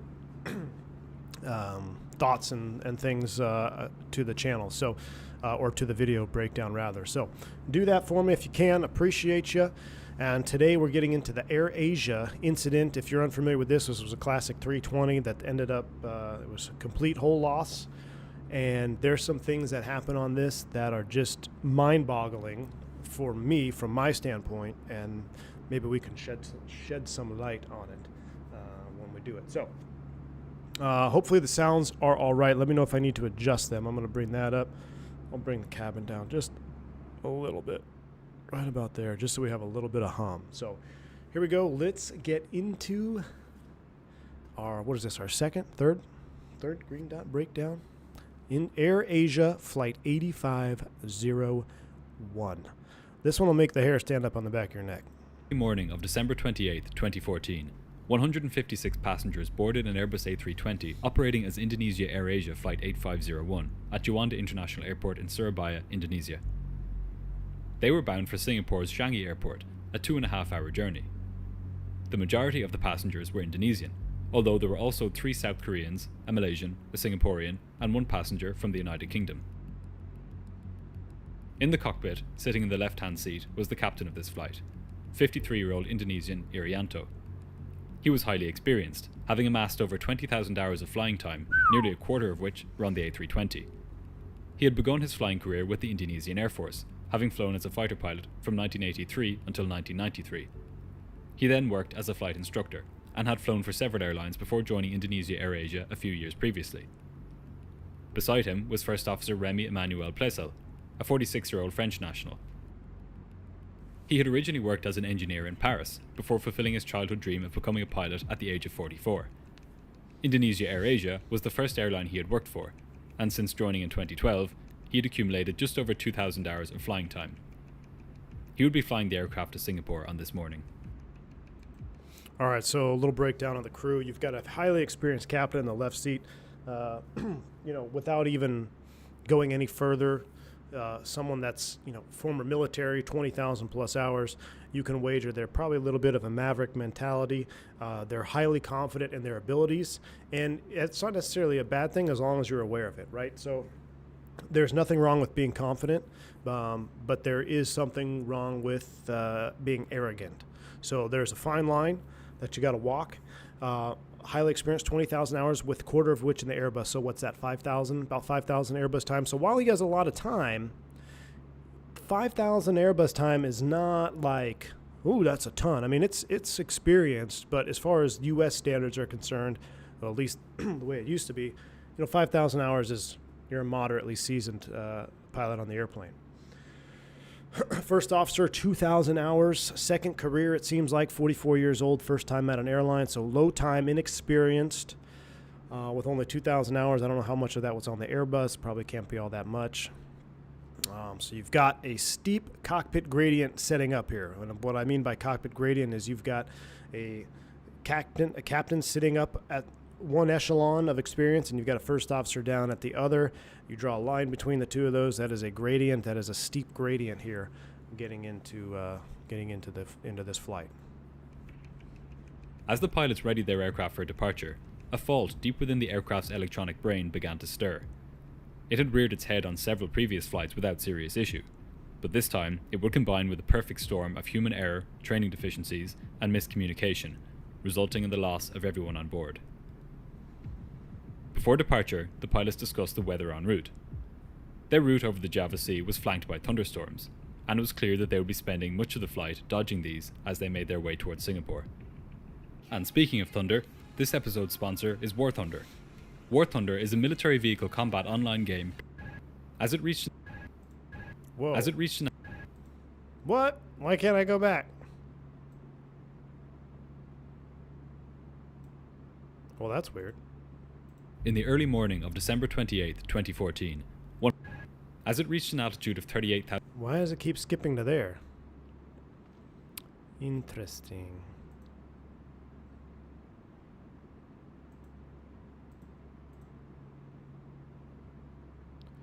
Well, that's bizarre.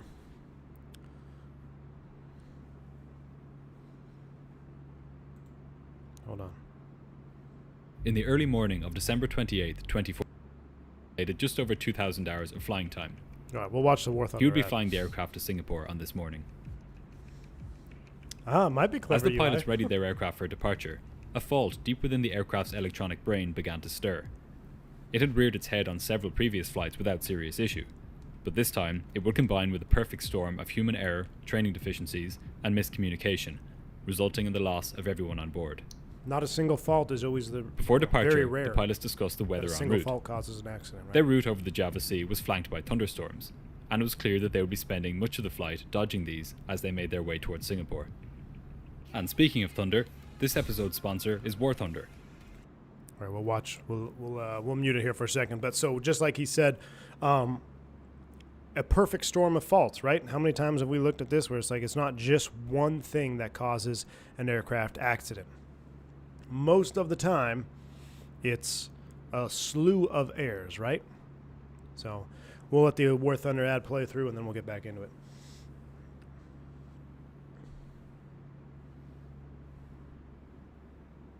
Meow. A10. Brrr. MiG-21 fish bed. This is super realistic military combat sim right here. War Thunder. If you want to be a fighter pilot, just fly War Thunder. Now the ground battle aspect's pretty cool. And we should be back right about meow. At just after 5:30 in the morning local time, Flight 8501 took to the sky and headed northwest out over the Java Sea. But none of the 162 people on board would ever make it to Singapore.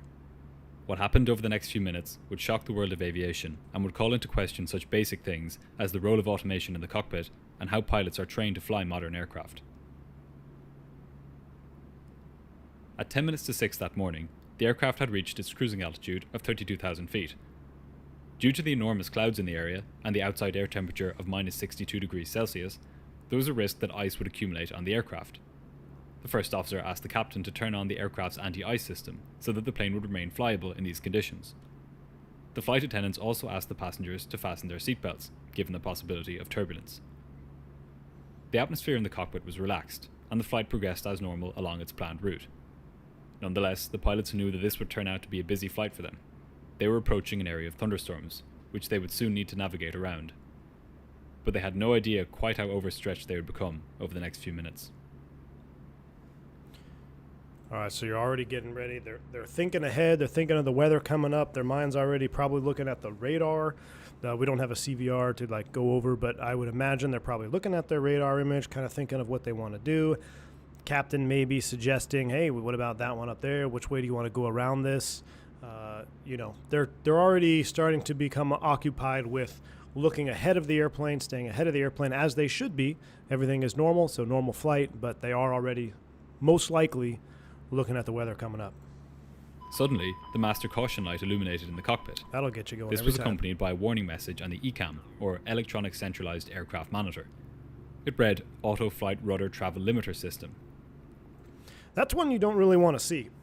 I'm being honest with you. Now, I've seen a couple different faults in my career on the Airbus, but auto flight rudder travel limit, anytime you start seeing rudder limit systems faulting, it's kind of like a what's going on. Ugh. So it's not a throwaway ECAM where you're just like, oh, that'll go away. It's kind of like, okay, let's pull out the book. Let's check it out. Now, I actually looked at my procedures. Unfortunately, I left my iPad at home on the charger because I need it tomorrow. But I was looking at our procedures for this very ECAM. I'm not going to get into it just yet, but there are steps to be taken when the rudder travel limit system ECAM comes on.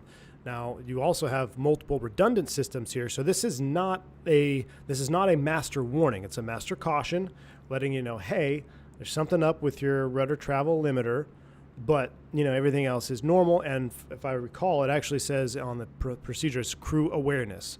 That's all it is. It's a crew awareness message. So it's not a nuisance warning, but it's not really nothing is going to affect you after you complete a reset. Should, theoretically. Following standard procedure, the first officer called out, ECAM action, which involved the pilots following the checklist which appeared on the ECAM to resolve the issue.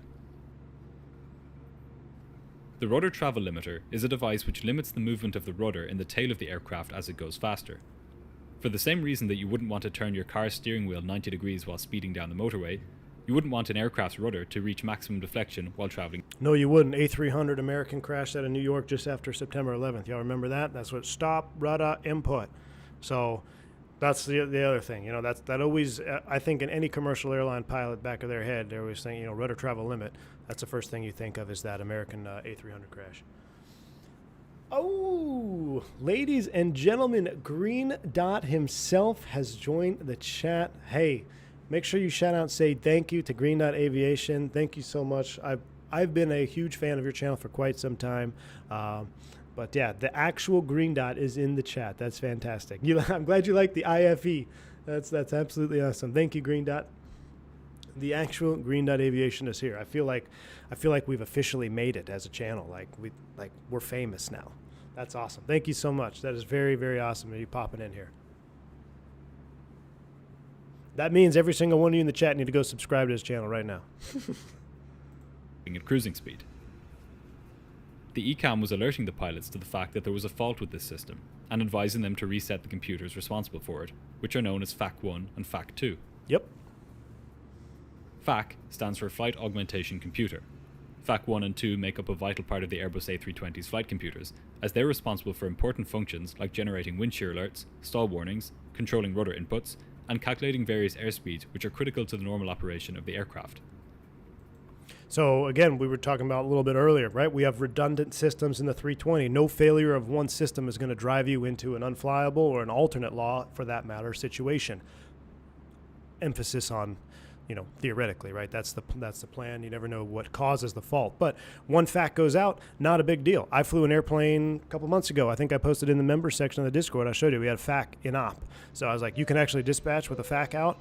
Yes, you can. So good deal. Yeah, and Green Dot says, learn a lot on this channel. Hey, thank you so much. I appreciate that. Green Dot, the amount of work that you put in your videos is absolutely incredible.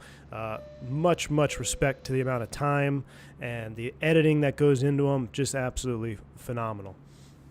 Absolutely phenomenal. The pilots carried out the ECAM actions and reset these computers one at a time using the push buttons on the overhead panel. Both computers then began functioning as normal again. The pilots then turned their attention to the weather radar on the navigation displays. They could see a big storm ahead of them and to the right. The captain radioed. So, just as we talked about, they do the reset, not a big deal, and now let's fly the airplane, right? You finish the reset, everything should be fine. We'll keep on trucking. Crew awareness, what is the most imminent threat in this situation right now? It's not the rudder travel limiting system, it is the weather in front of you. I mean, you can fly with the FAC out, but you can't fly through a massive thunderstorm and rip the wings off, right? So threat priority, that's what they're dealing with right now. AJ Funari, thanks for gifting the 10 memberships to the channel. Very, very kind. Thank you, man. Air traffic control and asked to deviate 15 miles to the left of their planned route to avoid this. Thunderstorms are the most dangerous type of weather an aircraft can experience. Lightning, hail, ice, and the severe turbulence found in thunderstorms can and has downed many aircraft over the years, and pilots are taught very early on to give them a wide berth. Air traffic control approved this course 50 change, miles. And the first officer turned the aircraft left by a few degrees. The first officer then conducted the crew's crew briefing, where the pilots discussed what they would do if an engine failed, or if they needed to initiate an emergency descent. From their present position, they had decided that Semarang, back in Indonesia, would be their alternate airport in such a situation. But they didn't make it far into this discussion before being interrupted again by the master caution warning chime. The same warning had appeared on the ECAM for a second time. Auto flight. All right. This is when, in real life, when you have a failure, you reset it and it comes back. Now you know, okay, it wasn't just some type of surge or a electrical flicker. If you remember, I talked about my Airbus emergency several years ago for the members. We did the podcast. When you get the same fault twice, it just changes the landscape of everything that's going through your mind from a pilot's perspective. Yes, you reset it once. Is it possible that it could just, be faulty and need to be reset again? Yes, but more often than not, that means there's actually something going on behind what you're getting told from the airplane for it to keep coming back up, because it is, even though it's crew awareness, it is an abnormal. So having it come back a second time, and you're dealing with the weather, and you're at night, and you're dealing with a relatively new FO, you can start to see where the pressure might start building on that crew. Rudder travel limiter system. The pilots followed the ECAM actions and again reset the computers one at a time. Once again, the systems returned to normal functioning. 2 minutes later, the captain radioed air traffic control, asking to climb to 38,000 feet from their current altitude of 32,000 feet. He was hoping that he would be able to climb above the storms, as he could see on his weather radar that at their present altitude, much of the sky was blanketed by convective activity. The controller asked the captain to stand by, as there were currently other aircraft in the area which were above the flight. Again, the master caution chime sounded, and the ECAM notified the pilots that the rudder travel limiter system had again failed. As before, the pilots followed the procedure and reset the two computers, FAC1 and FAC2. So what's interesting here, when you get that warning, back and back to back to back, it tells you to do the same thing, reset. But it doesn't tell you what to do if it keeps coming back. Because if it keeps coming back, something else is going on. So the book will tell you, okay, FAC limiter warning, reset FAC1, reset FAC2. If successful, continue. If unsuccessful, apply procedure here, but it's not unsuccessful because it keeps resetting. So that kind of puts you in a weird position as a crew member up there, like, okay, well, I'm doing what the book says, it's resetting as it says, but then it keeps coming back. Now you've got to start thinking a little bit outside the box. You've got to start digging into your systems knowledge of the aircraft to kind of see how are you going to overcome this problem here. Because at this moment in time, it is still very much a nuisance warning. Every reset, it goes back to normal. And once again, the system returned to normal functioning. This was becoming a nuisance to the pilots. As a matter of fact, this warning had been appearing and reappearing on this aircraft for months. Generally, it only took place once in every few flights. This was one of the first times it had happened multiple times on the same flight. Usually, the pilots followed the ECAM actions, and the computers were reset by engineers once they were back on the ground. Less than a minute later, the warning reappeared, and the pilots reset it again. Shortly after this, Jakarta Air Traffic Control cleared the pilots to climb to 34,000 feet. But the pilots didn't respond. The controller repeated this clearance and called the flight several times, but he never received a response. Meanwhile, in the cockpit, the ECAM warning had appeared again. The captain had had enough. There was over an hour left in the flight, and he was determined not to spend it resetting the flight augmentation computers using a technique which clearly wasn't working. A few days before this flight, he had seen a ground engineer pull the circuit breakers for the flight augmentation computers to resolve this problem while the aircraft was parked at the gate. He figured, incorrectly as it would turn out, that this would be okay to do in the air as well. Okay, rule of thumb for any pilot out there, I know we got real pilots in the chat, people trying to, or folks, working on becoming airline pilots. I'm going to tell you right now, especially on an airline category aircraft, or even any like, what is it, the transport category airplane, you should never pull breakers unless otherwise directed to by either a ECAM procedure or an ICAS procedure or a book procedure.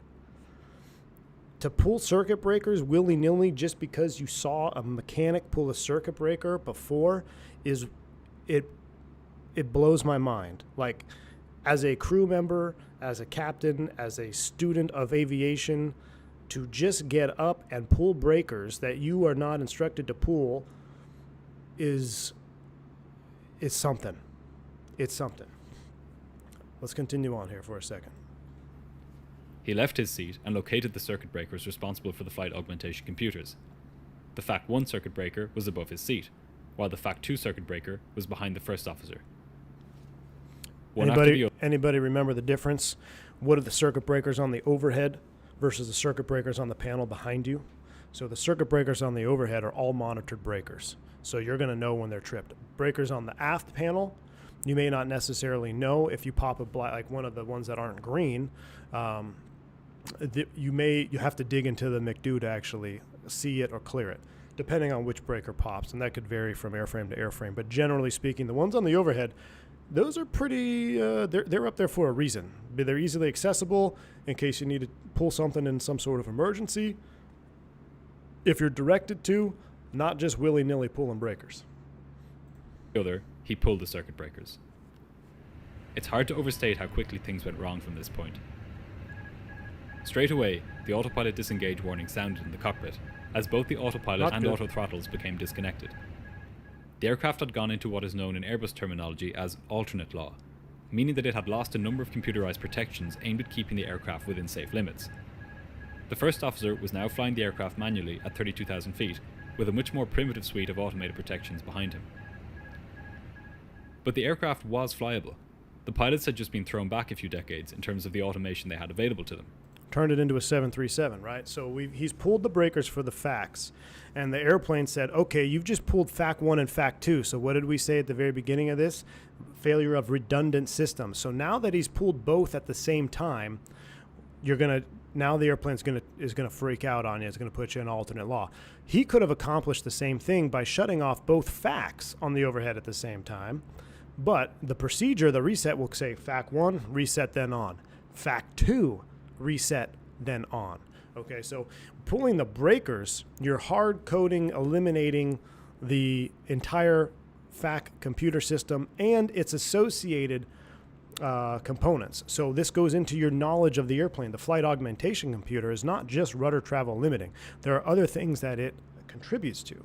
So when you pull that breaker and you pull both of them, you're getting rid of a lot more systems than just the rudder travel limiter. Wingnut says in military mindset, they pull breakers. They casually pull breakers fairly often in the Hornet. So that's interesting. I wonder what military aircraft he flew before to the Airbus. I mean, that could be, you're looking back on your history and your experience as a captain, and it's something you did in your military career. He's had this warning come on, 5-6 times in a row now. They're dealing with weather. You can see where he's frustrated and he's mission minded. He's like, we're going to complete the mission, we're going to get to our destination, and I'm going to just eliminate this warning from coming on. Now, there's another thing he could have done. We'll touch on it in a little bit, but let's go ahead and just see what happens. So even though those breakers are pulled, this airplane is still completely flyable. You're literally just flying a 737 at this point. That's all it is. Nonetheless, as soon as the FACs were disconnected, the aircraft started a steep bank to the left. Without the flight augmentation computer to compensate for a tilting tendency in the rudder, it was able to swing freely 2 degrees to the left. This caused the aircraft to continue banking left for 9 seconds until the first officer finally noticed what was going on.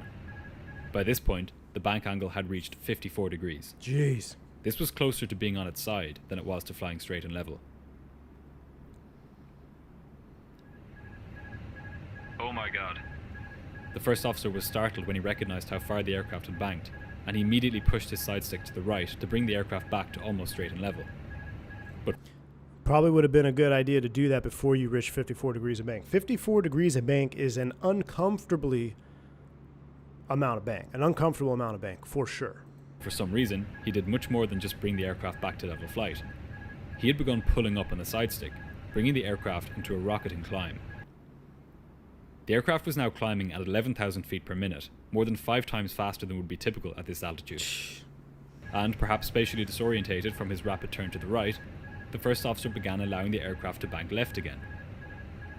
So he's relaxing the G-forces that he felt. I think that's very true. He was surprised at the response and the uncoordinated response of the airplane by rolling back, because they got essentially there's no auto rudder, right? It's not trimming anymore, and that's what initially caused that turn. As soon as the autopilot disconnected, any auto trim that was in place, which Green Dot mentioned at 2 degrees, it's nullified now. So now it's going to go neutral or wherever the airflow is going to push it, and that's going to induce a rollover to the left.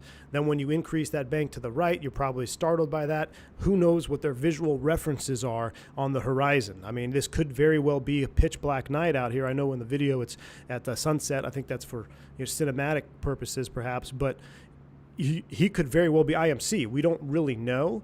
So that is possible that he got disoriented. What do you do when you feel that disoriented? You immediately kind of relax what you just did. And now your mind starts playing tricks on you with your vestibular system and your motion and all that. So that's probably all coming into play here.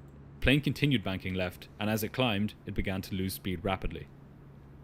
The captain noticed what was happening and urged the first officer to pull down, pull down. But his phrasing was confusing. The side stick can either be pushed down or pulled up. The command pull down is contradictory. In response to this, the first officer continued pulling up, and the aircraft continued its rapid climb. Well, it seems like a small deal, but that's an interesting statement. Pull down.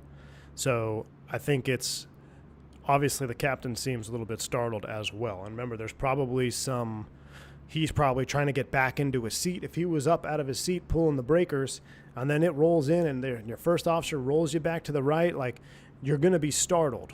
And I think when you start to see that happen, there is a pull down that doesn't really make sense. You know what he's trying to say, but if you're the first officer who's a little bit disoriented now, look out. As it reached an altitude of 38,500 feet, it was on its side, and its speed had gotten so low that it entered an aerodynamic stall. The aircraft had gone from being a flying machine to a hunk of metal falling from the sky. The stall warning sounded in the cockpit and stayed on as the aircraft tipped over on its side and dropped like a stone. The captain started to use his side stick in an attempt to rescue. Immediate memory item. Stall, I have control. Take over, push button, press, and get that AOA, get that wing flying. Back control of the aircraft. As an ex-military pilot, he was no stranger to what is known rather understatedly in commercial aviation as an upset. However, he had not been trained to carry out the appropriate recovery procedures on the Airbus A320. Nonetheless, that changed after this accident. So this was one of the reasons why we do our what's it called? Not some people call it the UPRT. I forget what we call it now. There's a new name for it. We do it every 2 years. This was a contributing factor to that training we do now. The plane fell rapidly towards the ocean below. The captain correctly tried to recover the aircraft by pushing his side stick forwards. He was trying to push the nose into the dive to restore the flow of air over the wings. Meanwhile, the first officer was doing the exact opposite of what he should have been doing. Rather than pitching the nose of the aircraft down into the dive, he continued pulling back on the side stick in a reflexive effort to get the aircraft to climb. Remember we talked about the experience? Now I know you can debate back and forth between, what is considered experienced pilot, what's not. So the first officer, new to aviation, 2,000 hours total time. We don't know how much is on the Airbus. You look at your PFD and you see all brown, you hear the stall going off, you're already disoriented for what happened in flight. You're going to revert back to your lowest level of training and your gut instinct. He sees all that brown, he's pulling up, plus he's been incorrectly confirmed in his mind when the captain said pull down. So he's pulling and he sees brown and he hears stall and it's nighttime and it's dark and it's scary and they're probably getting tossed around not only from their state of the aircraft but from the conditions they're flying in. He's just frozen. He's like, we got to get the nose up. We got to get the nose up. The captain, being a little bit more seasoned, having a military background, at this moment, he seems like he still has what he needs to have to recover the airplane. He's lowering the nose, pushing the stick forward. You got to get that AOA. I'm sure he's been inverted multiple times, if not dozens, if not hundreds of times, being a military aviator. So he's no stranger to this, and he's attempting to do the right thing. Problem is, they're each doing the opposite thing. Pilot's control inputs were averaged out by the aircraft software, meaning that neither pilot was fully in control of the aircraft. Under normal circumstances, when both pilots are using their side sticks at the same time, an arrow warning blares in the cockpit, saying dual input. However, on this flight, this was drowned out by the more urgent stall warning, which sounded continuously as the aircraft descended. Just looking at sounds, because I recently got a noise-canceling headset, I'm curious. I don't even know if it's documented anywhere. I wonder what headsets these pilots were using, because I can tell you, as someone that has just started using noise-canceling headphones on the Airbus, the oral alerts don't come through the headset, and if your noise-canceling is on, it's a lot quiet. I mean, you can hear them, but it is not, by no means is it loud. So I almost wonder if that's... I don't know if that's something the FAA has ever looked at, or if the designer, like, why aren't certain calls coming through the headsets with the introduction of noise-canceling headphones? It's just something to think about. Both pilots were now making contradictory inputs on their controls. The aircraft was descending at about 12,000 feet per minute, more than 4 times faster than it would descend under normal circumstances. As it was mushing down through the air, the wings were rendered totally ineffective. If the pilots couldn't get the nose pointed down into the oncoming air, there would be no saving the aircraft. But with the first officer still pulling back on his side stick, this was never going to happen. The aircraft continued plummeting toward the Earth at terrifying speed, its nose pitched up about 10 degrees above the horizon. Despite the aircraft warning them that they were stalling, the pilots still couldn't quite believe that this was happening. Jeez. They were roughly straight and level, but the altitude kept decreasing and the airspeed seemed impossibly low. At one point, the captain switched the instrument supplying him with airspeed information to a different source. This tells me the captain is still, he knows he's got enough capacity that he's still trying to figure, he's like, okay, we're wings level. This can't be correct. We can't have 0 on the airspeed. So he's trying to confirm what he's thinking. Is like, are we complete? Is this accurate or not? So in the midst of all this, he is still trying to diagnose, is this true? Am I really at 0 knots indicated? Are we still really stalled? So he is still actively fighting the problem here. I do not think at this point he's just overloaded. He's still doing things that I would think would be done to try to get some more information, verify the information that you're seeing on your PFD to try to recover this airplane. All the while, he's pushing forward on the stick. But remember, as Green Dot mentioned a few seconds ago, first officer is still pulling full aft. Algebraically summed, cancels out the input, so essentially the airplane is sitting here with stick neutral. That's essentially what's happening. Hoping that this would make the speed on his display look more normal. But it didn't. The incredibly low speed he was seeing was indeed the real speed. Before long, the aircraft was passing through 10,000 feet, and a recovery was becoming all but impossible. Both pilots continued their doomed attempts to save the aircraft until time had run out. At 20 minutes past 6 that morning, the aircraft slammed into the Java Sea with a vertical speed of over 8,000 feet per minute. Good night. All 162 people on board perished instantly. At first, the cause of this accident was a total mystery. The pilots had not broadcast any distress signal. As far as anybody was able to see on the radar tapes, they had simply entered a rapid descent into the sea and vanished. Suspicion fell initially on the weather. This would not be the first time that thunderstorms had brought down an aircraft, and the conditions along Flight 8501's route were perilous. When the aircraft was finally located on the seabed, 2 weeks after the crash, the flight data recorder and cockpit voice recorder were recovered and whisked back to the lab for analysis.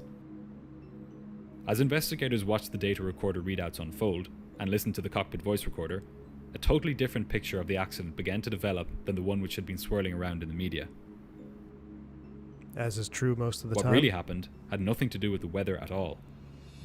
Rather, the pilots had responded to a warning about the flight augmentation computers in a non-standard way, namely by pulling the circuit breakers. This caused the autopilot to disengage, which shocked the first officer into performing a bizarre maneuver which put the aircraft into an aerodynamic stall, which the pilots were unable to recover from.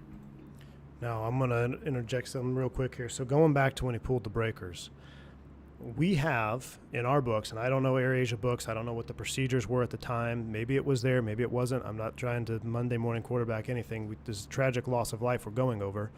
But in our books, we have what's known as a computer reset. So when you have a fault or a failure, you run the ECAM that directs you to the, you run your POH or your SO, whatever it is that you have. And if there's nothing there, it just says crew awareness, then you also have another tool known as the computer reset. On the computer reset table, or system reset table rather, it has rudder travel limit reset. But it says explicitly, on ground only. On ground only are you allowed to pull a breaker. And they kind of see why. But even with that said, had they have just flown the airplane after the breakers were pulled, they would have been just fine. The airplane was just flying like a 737 when they pulled those breakers. It was nothing, like they didn't damage the airplane to the point where it was unrecoverable. It was the sheer startle factor and the lack of flying that happened after the breakers were pulled that was the ultimate demise to this. But it says explicitly in our books now, for this particular fault, on ground only are you allowed to pull the breakers. Because pulling breakers on the ground, that is a fairly common technique in the Airbus. But in flight, that's a totally different ballgame. It's worth stressing here that after the captain pulled the circuit breakers which disconnected the autopilot, the aircraft was not in a life-threatening situation. In fact, it was perfectly flyable. If necessary, the pilots could have flown all the way to Singapore like this. As such, the real question facing investigators was not one about weather or mechanical defect, but about pilot training and human psychology. Why had the first officer responded in the way that he did to the initial bank to the left? What could have possessed him to pull the nose of the aircraft up into a climb, which he must have known would lead to a stall? And further, why had the pilots not been able to recover the aircraft from this condition? Shockingly, the answer to that last question was that they were never trained to. Airbus had deemed that this training, known as upset recovery and prevention training, was not necessary on the A320. Their reasoning was that the level of automation on their aircraft was supposed to prevent pilots from ever getting into a situation where they would need to use such training. Airbus designed for 250-hour pilots, right? Prevent them from doing anything. You don't need upset recovery training. But did Airbus account for people pulling breakers in flight? Nope, they sure didn't. Not before this. Needless to say, the final report into this accident recommended that this training become mandatory on the A320, just like it is on the Boeing 737 and other aircraft. And since this accident, that training has become mandatory. Although, even without having received this training, the pilots should have been able to recover the aircraft. In fact, as far as his physical movements on the side stick were concerned, the captain had responded correctly to this upset condition. He pushed the side stick forward, into the dive. However, he made a crucial error by failing to notify the first officer that he was taking over with the standard call out, "I have control." If he had done this, he would have been able to save the aircraft. The investigators pointed out that he did, however, use the takeover push button on his side stick, which should achieve the same purpose. However, he only did this for a few short seconds at a time, rather than the 40 seconds which are required to transfer control from one side stick to the other. So he did press the priority push button, but he didn't press and hold it. So, and I can tell you from my initial training on the Airbus, and I see it in recurrent, like when we get paired, if I get paired with a new hire or something in recurrent sim, and we're doing, we call it EET now, is enhanced envelope training. To hold it for the length of I mean, you would think that that's kind of easy to just keep a button pressed down, but it's not as easy as you may think. And I have seen it. I have done it myself, where I press the takeover push button and like we're recovering the airplane. But like sometimes guys get in the habit of like letting go once they get the airplane in the trend that they want it. So they're like, okay, I'll let go of the stick. But you can't, because you don't know, number one, if the other stick is doing the opposite, someone's on the controls, or if that other side stick is faulted, right? If the other side stick is faulting and given a faulted command, you have to keep your button pressed down. And like he said here, 40 seconds, it will actually nullify the other side stick completely. So that means you have full command. But as soon as you come up off that push button and then press it back down, you've now reset the clock. Small detail, but ultimately it could have made it could have been the difference between these guys flying to see another day or not. As for why the first officer responded to the initial left bank in the way that he did, investigators considered that he was so startled upon noticing the unusual position of the aircraft that he responded not with his training, but with pure instinct. This action was reinforced by the captain's confusing order to pull down, which he may have registered as a command to pull back on the side stick. As soon as the autopilot disengaged and the plane began banking left, the atmosphere in the cockpit became one of confusion and panic. Standard procedures were thrown out the window by both pilots as they struggled to comprehend what was going wrong with their aircraft, all while alarms blared and the aircraft shook from side to side. When something goes wrong, you resort to your you go to your lowest level of training. They've never been trained on this, so where are they going? The captain's probably going back to his military days, which he's doing the correct things, but I don't think you have to press the takeover push button in a single seat fighter. The first officer is going back to his lowest level of training, which is pull up. I don't want to hit the ground, and the captain said pull down, so I heard pull, so I'm pulling. So they've both reverted to their lowest level of training. That's theory. That's my theory. If anything, the crash of Flight 8501 is a lesson in how quickly things can go wrong on a plane once training and standard procedures are ditched. The total time between the circuit breakers being pulled and the plane impacting the sea below was just 3.5 minutes. Jeez. The final report recommended that AirAsia improve their training in crew resource management, basically teamwork in the cockpit. It also recommended that AirAsia enforce strict adherence to standard operating procedures at all stages of flight, in both normal and emergency situations. As for the original source of the fault message, which kept appearing on the ECAM, investigators recovered the computers responsible for this from the wreckage. Upon close examination, they found that there was a cracked solder joint in one of the aircraft's onboard computers. This crack had led to intermittent loss of electrical supply to FAC1 and FAC2. So there's a way to also identify this in the McDo by going to the CFIDS page. The only time I've ever declared an emergency in the Airbus, we were able to determine that we had an electrical issue because we pulled something up in the McDo on the CFIDS page, and you could see where the power interruptions are being logged. You don't get an ECAM every time that happens, but you can see additional faults happening.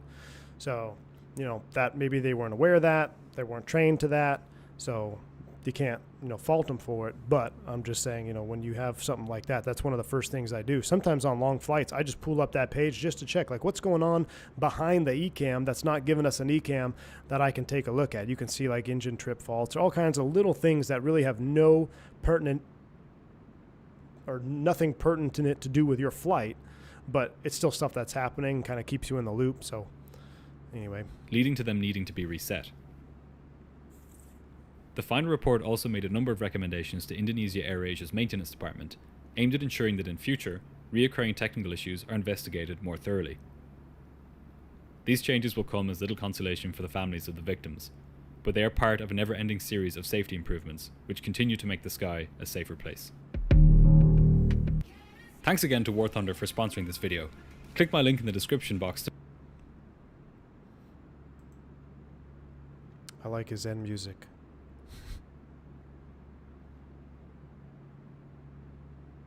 Special thanks to the Patreon and YouTube members for supporting the channel. I'd especially like to thank Snowdoggo and Joey for their very generous contributions. If you'd like to support the channel and see more of these videos, then you can sign up on Patreon or YouTube. I've put the links here on screen. As always, let me know if there are any incidents you'd like me to cover, and I'll see you next week for another episode. Alright. Shout out Green Dot Aviation. Y'all, if you like this stuff, like I said, links on top there. Head over to his channel, subscribe, like it, leave a comment. Fantastic stuff. Yeah, let's, we can talk about it a little bit more, but it just, that whole incident,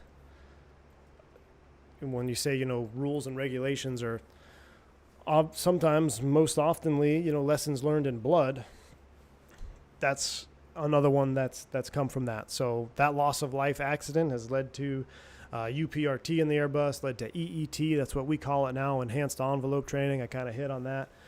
It's reshaped how we do high altitude stall recovery. It's got an emphasis on the takeover push button. It's got an emphasis on AOA, not so much your altitude and airspeed. It's more about getting the wings flying. So just...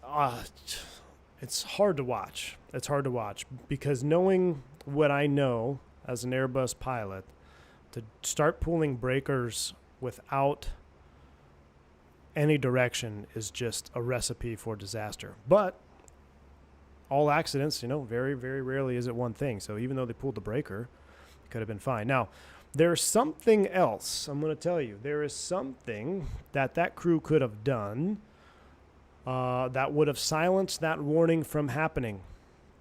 Anybody know? Without pulling the breakers and without having to reset the facts every single time. To stop that caution from keep coming up, there's something they could have pressed. Anybody got an idea? I'll get back to some of the chat messages here. Active side sticks. I don't know if that's coming or not to the Airbus. This is an instance where it probably could have made a difference. You'd be able to see that, but that's why the takeover push button was designed. So, active side sticks may help. I don't think they'll hurt anything.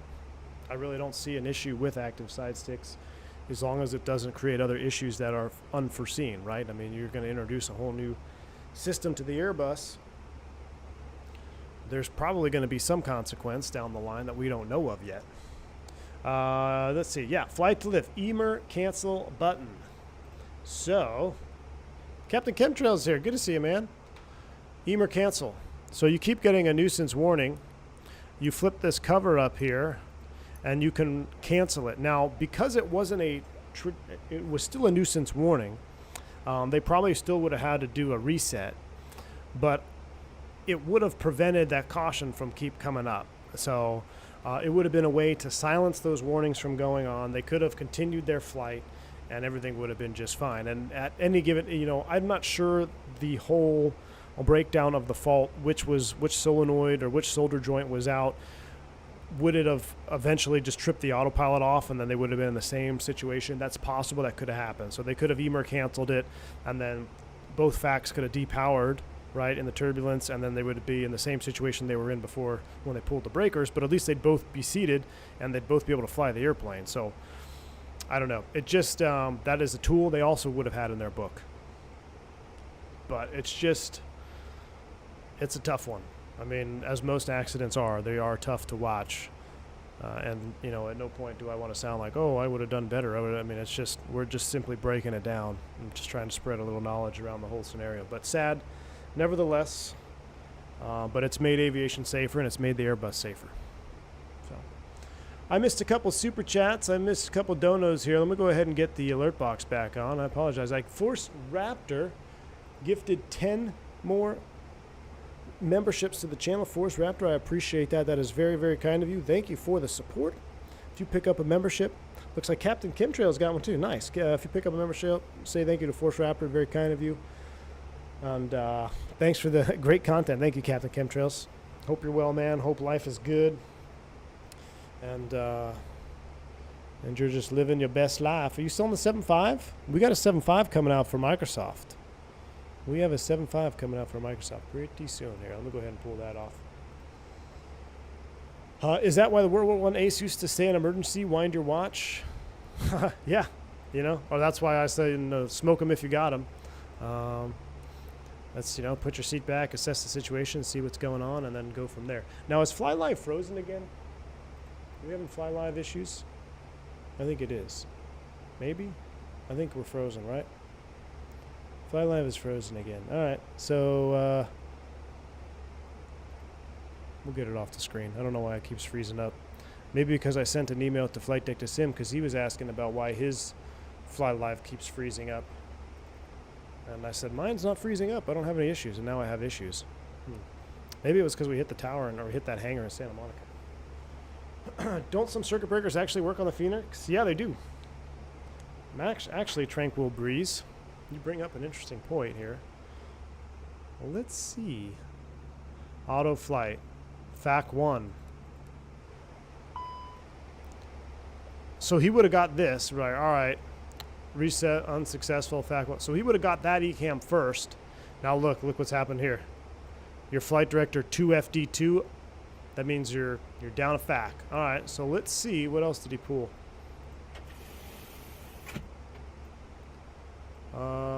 Fuel, flight controls, FAC 2, or rudder. Probably this one.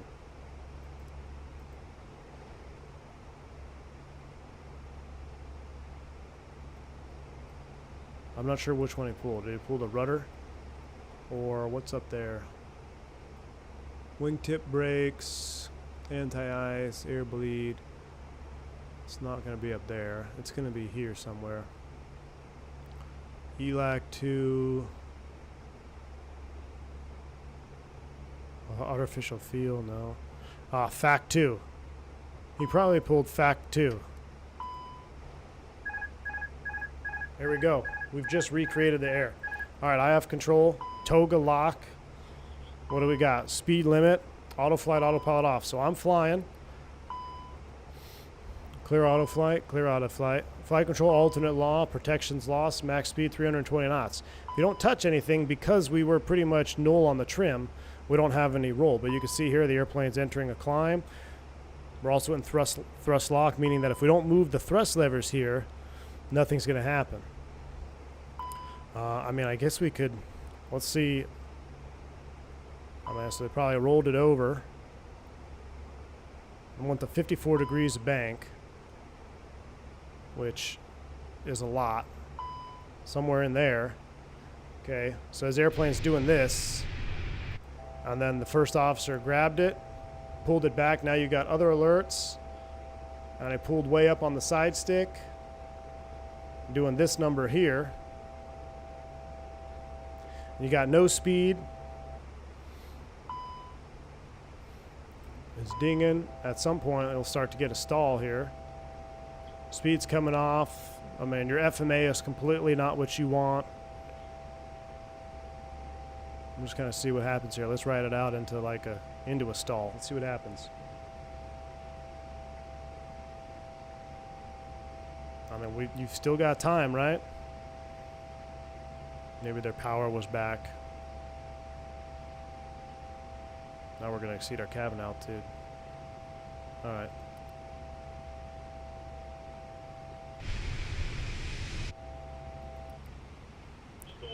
All right, stall, I have control. Lower the nose. Press that takeover. Priority left, you hear that? Lower in the nose. Give me the bird.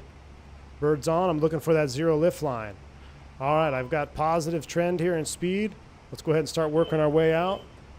Let's go ahead and disconnect the auto thrust. It's not on, but I'm going to bring that power out because we're diving rapidly. All right, let's go ahead and bring the nose back up. Pitch and power now. I'm going to set climb thrust in the detent. Look at that AOA between my bird and my attitude indicator. Still pretty significant, but we're recovered. We're flying right now. You'd also have your flight directors off. You would have commanded that probably.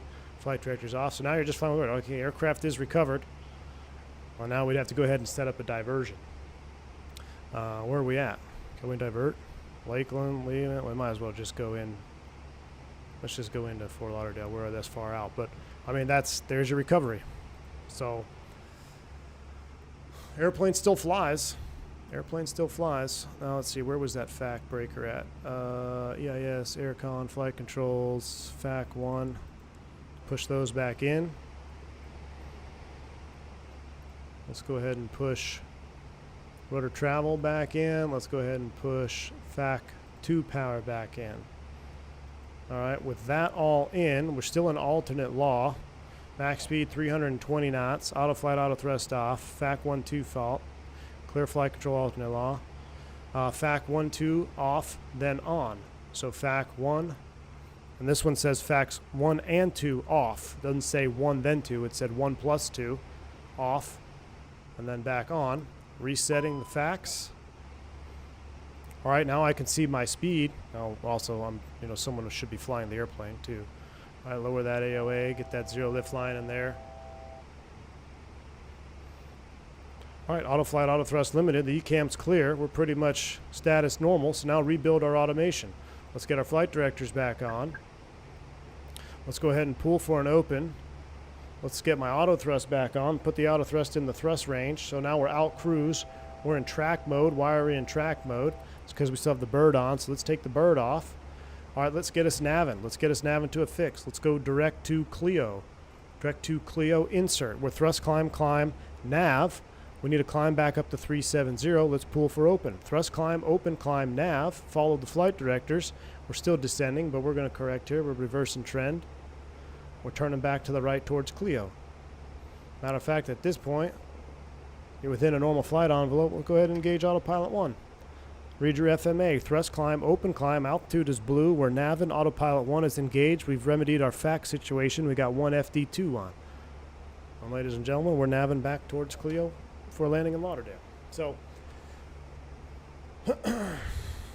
I mean, obviously I'm sitting at a desk in a nice comfy building and I'm not worried about anything, but you can see, I mean, demonstration there that the airplane is flyable with those breakers pulled. It's just a slew of events all lining up, right? Swiss cheese, and eventually that was that. Where does alpha floor come in? So the auto thrust would not trigger. Would it trigger alpha floor with that? I'd have to look because you've depowered.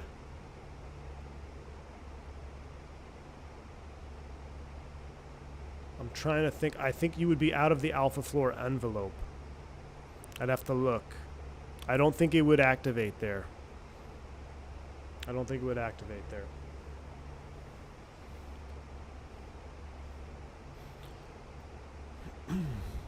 because the thrust is faulted. I could be wrong. I'd have to double check. But even if it did activate, it would have, I mean, it would have helped you out. But when you had that thrust locked, that means this thrust is locked. It's not going to give you any more, any less. You got to take command of the thrust levers and recover. We'll tell the passenger that was some clear air turbulence. Bird's the word. Yeah, we even got a bird emoji. All right, well, let's get this party started. Let's go direct to Dana, insert, and we gotta. Oh, is that like on the arrival or that on the approach? Where's Dana? All right, there's Dana. How far out are we? Are we there yet? I feel like we're taking forever. Only 204 miles out. Let's get the weather and start prepping. We're going direct to Dana. Flight dispatch, the speed bed. Dispatch 5 for more memberships to the channel. Flight Dispatch 320. Thank you so much for that. I appreciate you. Very, very kind. If you pick up a membership from the legendary Speedbed, shout them out. Say thank you. All right, arrival. I should have them pinned. Starred, Tiki 3. We're going direct to Dana. Let's take a look. Dana's between 26 and 23. We'll get a descend via, landing east. It's going to be bunker or haulage for 10 left is 5,000 feet. We'll set 5,000 in the FCU. 5,000 is set. What did you say? Speedbed is the word. I also missed a banking a check here. Who's this? Dave? I had the alert box muted. Apologize. Let's replay it. Dana's between 26 and 23. Not sure of her age. That's funny. 'Tis funny. I don't know why it's not planned, Dave. Surprised the airline you work at promotes noise-canceling headsets. The airline I work at cardinally proscribes any headset that have function for the exact reason you mentioned. Really?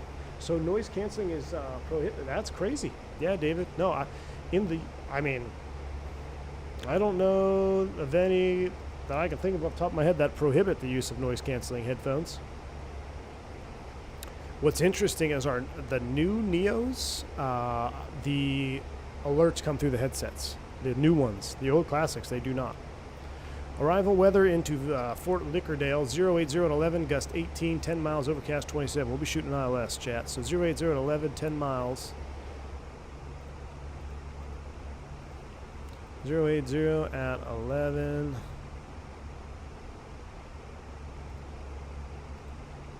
Oh, nope, that's not right. 080 at 11 knots.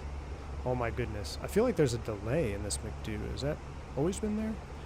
080 at 11. Temperature is 23. Now my view is reset. Oh, my frames got tanked there. 23, 3011. I love high-level clouds. It's really good for the system.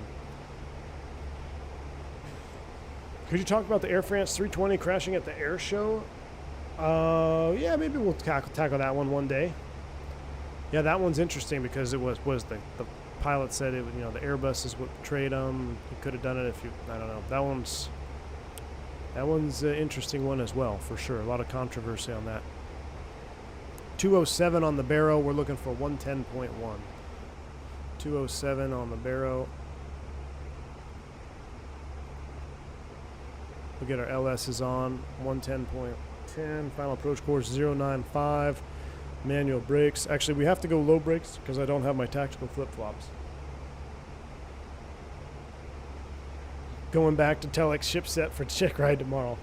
I'll probably run the noise canceling off just in general, you know, because it is a loss of situational awareness. Having noise canceling definitely limits your situational awareness, in my opinion. You gain it when it comes to radio comms, but you definitely lose it for what the airplane's doing. Definitely. 100-degree difference. It's minus 23 where you are. Man, that's crazy, real cowgirl. 100 degrees difference. Do any of these guys, the newer airlines, still use the big old David Clark? Dale, very rarely do I see them. They're out there. They're out there, but very rarely do I see the Dave Clarks floating around. It's me, David. No, you're not too late, my friend. We just wrapped up our Green Dot Aviation video on the AirAsia incident, and we're just about to start down in another 50 miles or so for our arrival into Fort Lauderdale. ILS 10 left. I don't think there's auto. Not picking up anything down there, but we're a little off from this guy, but we're looking good. Steven, old Air Force boomers wearing the Dave Clarks. They're out there, but very rare. I see them at the regional level more than I see them at the mainline level.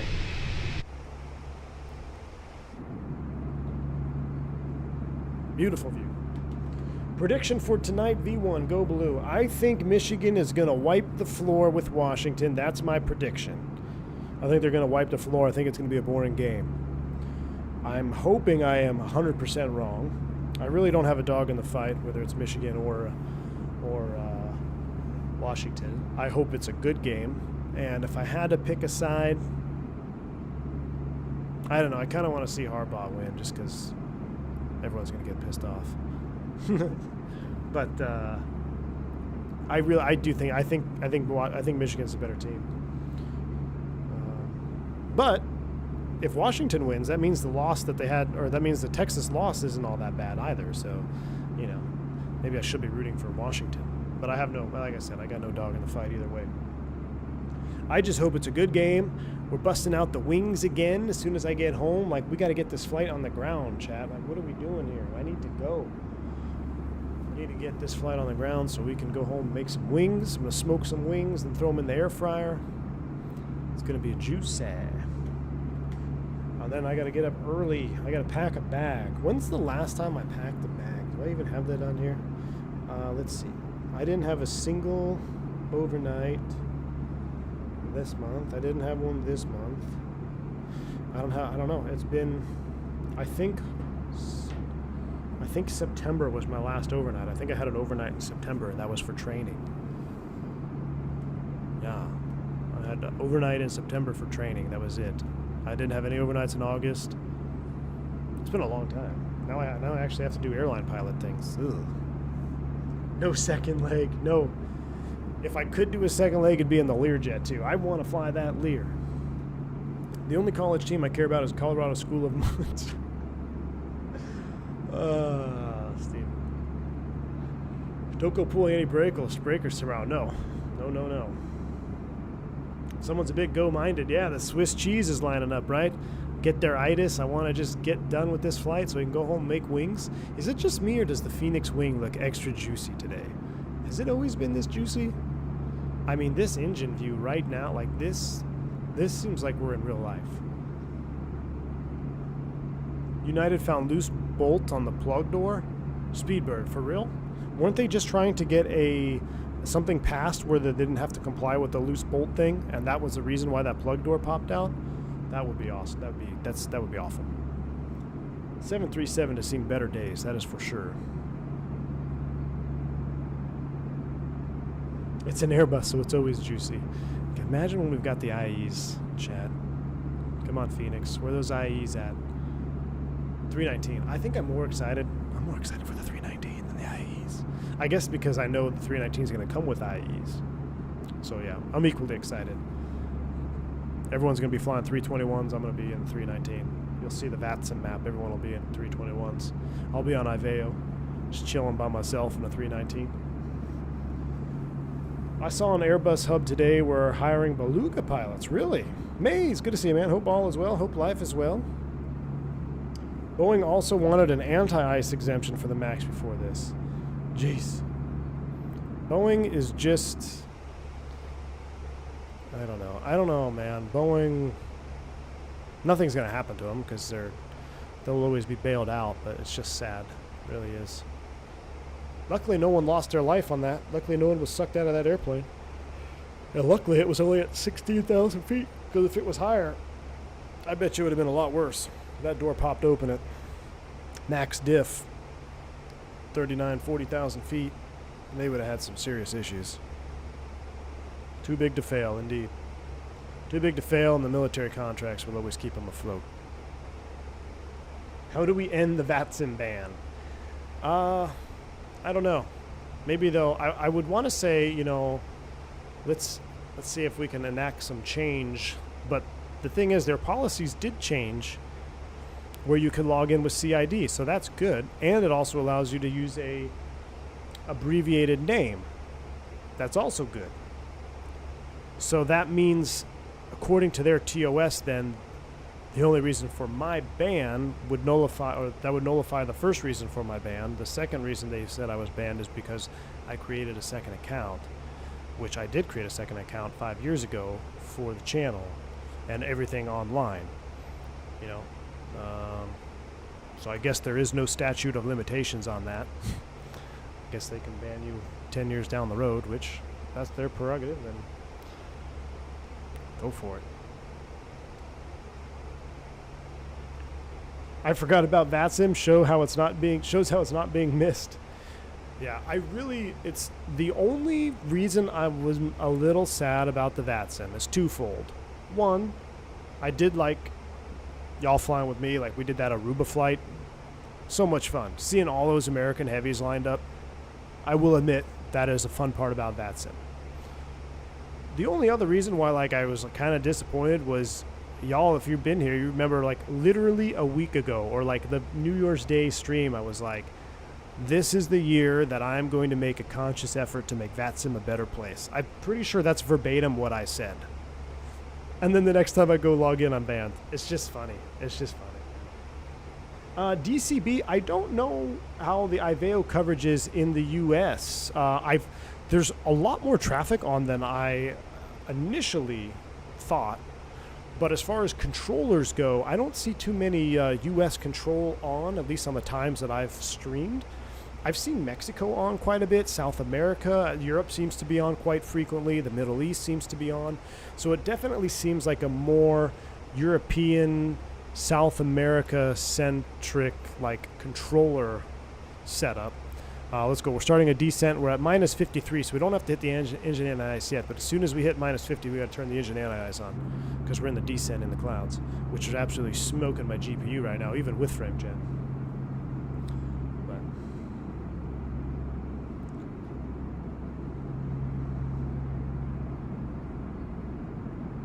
you really should read the Seattle Times piece from this weekend talking about Boeing pressuring Congress and looking for known single-point issue to be waived on yet uncertified 700 and 1000 Maxes. That's insane, Delta Tango.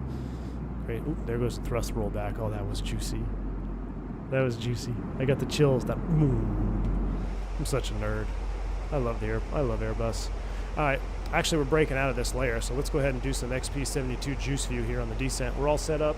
ILS push buttons are on. You've been briefed. I've been briefed. Visual backed up the ILS. Any questions? No questions. Here we go. Sending it. Force Raptor says it's weird. IVEO's been around a long time. Should be just as busy. Well, I don't know what it does. Busy as in airplanes. Like, there's quite a lot of airplanes on when you look at the IVEO WebEye. I just haven't seen too many controllers on in the U.S. particularly. Although I say that, we had a controller yesterday on that Lear stream. That was kind of cool. Or 2 days ago. Aviator Chill, good to see you. V1, hope you're doing great. Amazing stream so far. Aviator Chill, thank you so much. Appreciate you. Fubar, exactly. Congress screwing the American people. Color me surprised. Hey, Ron, I don't know if I said hi to you, man, but good to see you, man. Does IVEO do top-down control like VATSIM? Approach can perform duties of departure? I believe so, Aaron. I believe that is exactly how it runs. Now, what's cool, though, is, well, I've seen a lot of Mexico controllers on recently, the last couple days, so I think the next stream we do, how about a Lear 35 spicy, like, run in Mexico? Like, let's go to Mexico City, somewhere high altitude, and then go into, like, some tiny little strip. Let's see if we can start stretching our Lear legs out. I'm telling y'all, that Learjet is so much fun. I'm going to be bored tomorrow in the Airbus, because I'm going to be reading Lear POHs. Is it easy to model match on Aveo? Yes, super easy. It did everything for you. You download the little installer thing, and then it just does everything. And it will automatically detect what you already have installed, and it skips a lot. I mean, it was way easier, in my opinion, than VATSIM to configure. The biggest, I say the biggest downside is the push-to-talk. Right now, you have to use natively either a keyboard command, or you have to use the, what is it, AJ, the micro. There's a program, an additional program you have to run if you want to do push-to-talk on your yoke. But they did say that they're working on a future update where the push-to-talk on the yoke will be a native part of the binding in the Aveo WebI or Aveo Pilot Client, whatever it is. A drug running stream. Fireflyer, hey, no. We don't do that here on this channel.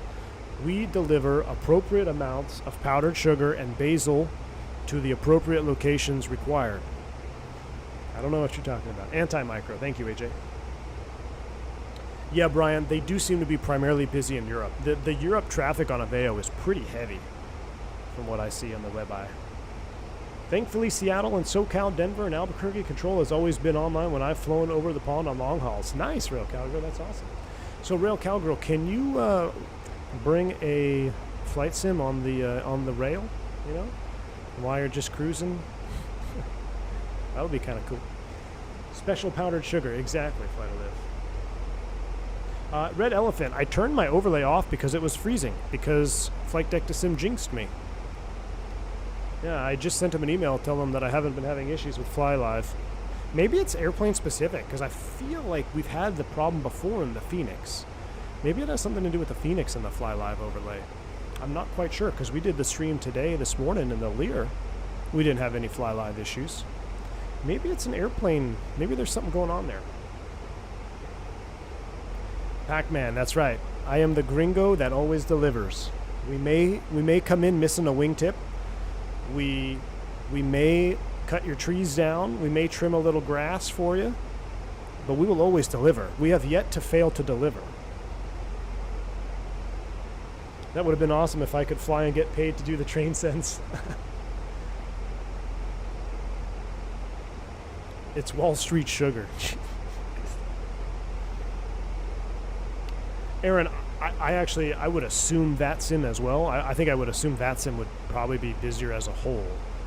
However, every time I looked at that WebI, the traffic in Europe seems to be pretty consistent. But I don't think it matters what client you use. For some reason, all y'all over there in Europe, y'all are crazy. You're always online. There is like no school day. There is no work day for European flight simmers. Y'all are just always online. Because I've looked at 5 a.m. Eastern, and I've looked at 5 p.m. Eastern. I've looked at midnight, and there's still traffic in Europe. Y'all are just crazy. Officially, Fireflyer, you're trying to get me in trouble, man. All right, Magic Barrel Ref Key, here we go. 3012 is set. LS push buttons are on. 5000 is good to go. We're out of the icing conditions. It's plus 20, so we never even needed to turn on the engine anti-ice. What we can do now, though, is ride a little bit of speed brake because we're getting real close. Actually, let's just see what happens. Let's ride the barber pole. Real life scenario here. You do a cost index 99 descent like this. You see how tight that window is, 340 plus knots. It makes me a little uncomfortable. I always do 330 max. That way you get a little bit of a cushion.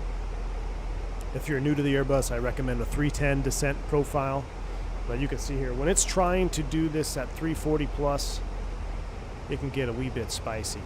Let's go ahead and pull a Fort Lauderdale approach situation. The American 357, descend and maintain 7,000.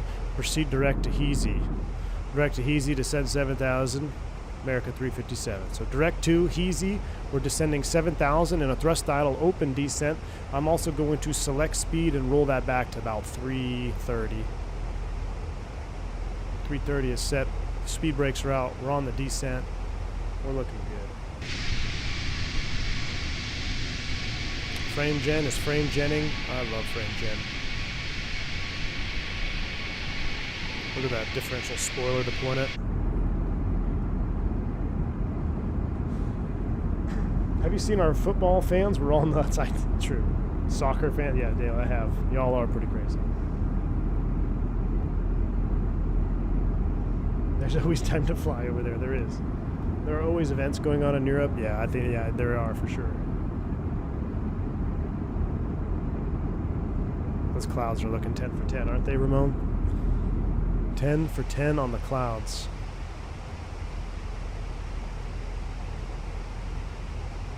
All right, I'm going to dial in 250 here. As we get ready to go through 10,000 feet, we'll activate and confirm the approach phase manually. Activated, confirmated. We'll go ahead and turn the seatbelt sign on. Flight attendants prepare for landing. We'll get some Chinese speed brakes out as well. Help slow us down. Go Pack, go. Hey, I know we got a lot of Packer fans in the chat. Packers, Cowboys. Thank goodness we're not on Peacock. Sucks to be a Chiefs fan. Chiefs, Dolphins on Peacock? Give me a break, NFL. That's the equivalent of VATSA banning me, is putting a wildcard game on Peacock.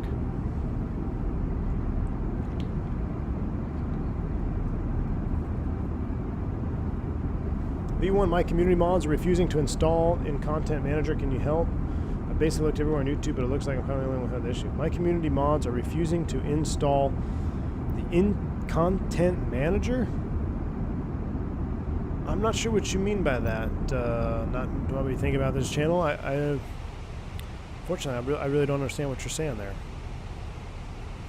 Fort Lauderdale traffic, American 357. We're on the Tiki 3 arrival. Out of 10,000 feet, approaching Hees intersection for the ILS 10 left, Fort Lauderdale traffic.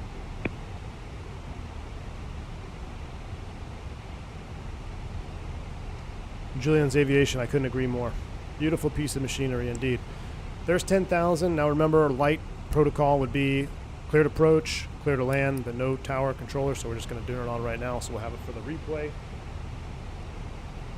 We'll get the replay up. Peacock is free if you have Comcast, though. Yeah, but who has Comcast? If you have Comcast, I feel sorry for you. Actually, no, I feel sorry for myself because I don't have Peacock for free.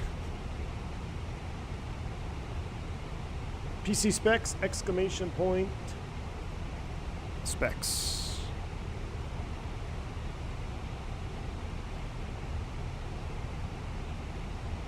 Oh, crap. 1,000 feet to level off. American 357 to maintain 5,000. 5,000. 5,000 is blue. We'll get a speed air probably, maybe here for Hees. We're looking good.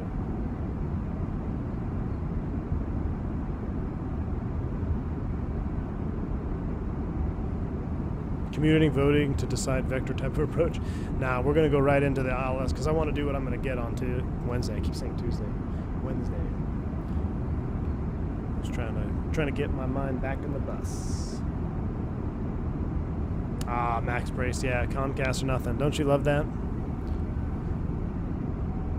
Who needs VATSIM with V1 ATC? Maybe we need a go-around for training purposes. Aaron, only if you're outside of radar coverage and you were given a PD or pilot's discretion. So if you're pilot's discretion and you're outside of radar coverage, then you want to report that you're starting down. Inside of radar coverage, you're not required to. Some guys do it, and I cringe every time. Speed alt star.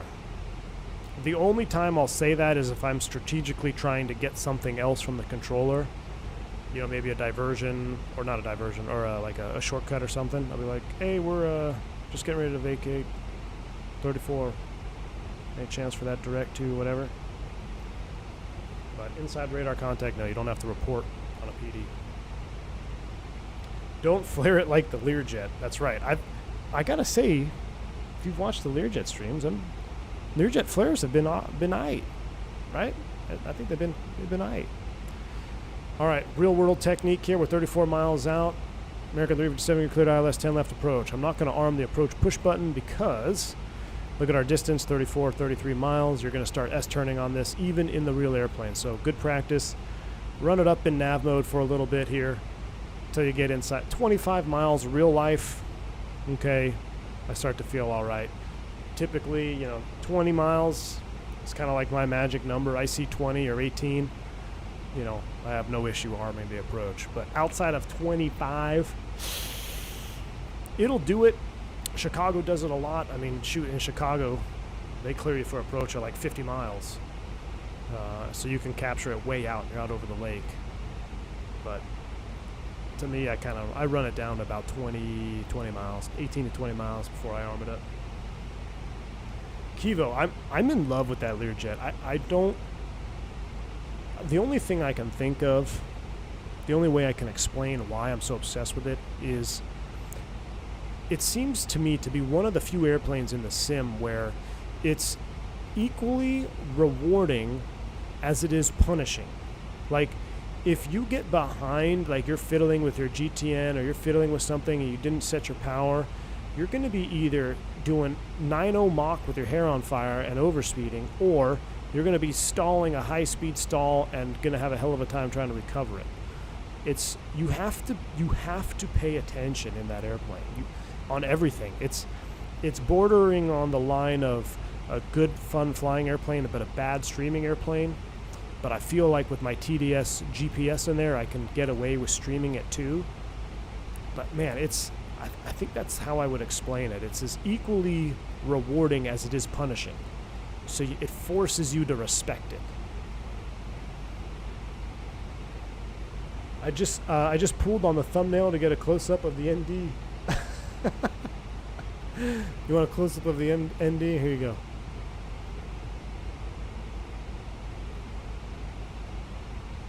American 356. Oh, actually, we're still 24 miles. We'll maintain 250. We got traffic behind us. Lauderdale traffic. American 357. About 24 miles out. ILS 10 left. Lauderdale traffic. There she is. 25 miles in Sim World.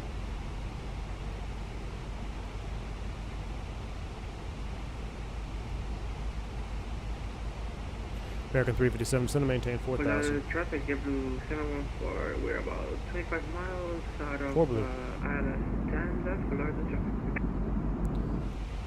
American 357 got fuel in sight. Negative. We're still on top here. American 357. Center maintain 3,000. Report fuel in sight. 12 o'clock. 20 miles. Center maintain 3,000. Report inside American 357. 3,000 blue. Have I done a GLS approach before? Oh, in the Airbus, yes, into Burbank. It's actually pretty cool, but it's wild. It's the one that you land opposite that normally you always land in Burbank. I can't think of the runway number, but there is a it's not a GLS. My mind is kind of getting fried. SLS approach. Wingnut says shocked corporate guys do that for a living. Tough way to earn a buck. Corporate guys, dude. Think of the freight dogs flying that thing, the Amfly drivers, and that thing. Middle of the night. Oof.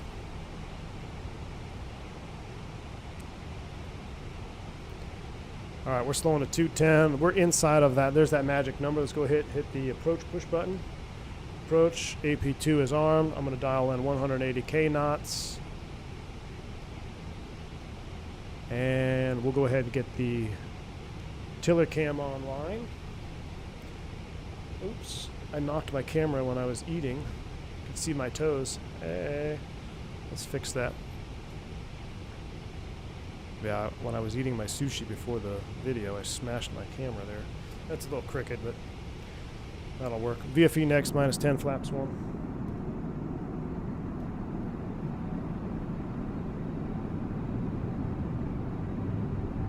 No decel point rail calculable because I manually activated and confirmed the approach when we went below 10,000 feet. There's VFE next, minus 10 flaps 2. Shoes, toes, subscriber count goes up.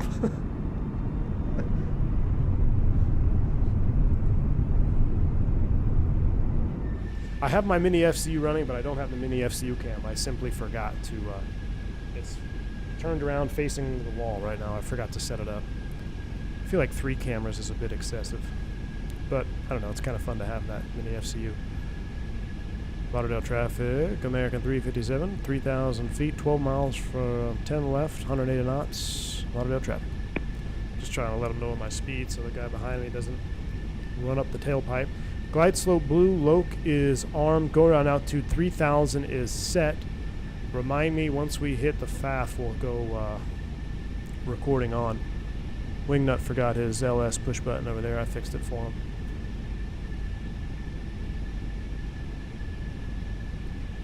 Does the Neo have AOA backup? Yes, it does, Tranquil Breeze. It has the BUSS. Even a lot of our CEOs have been retrofitted with that. And actually, the ones that don't even have the push button, there's still a way to activate the BUSS by turning off your 3 ADIRs. So even if you don't have the bus switch, you can still activate the bus speed scale if equipped. And our aircraft are equipped. I think all of them are.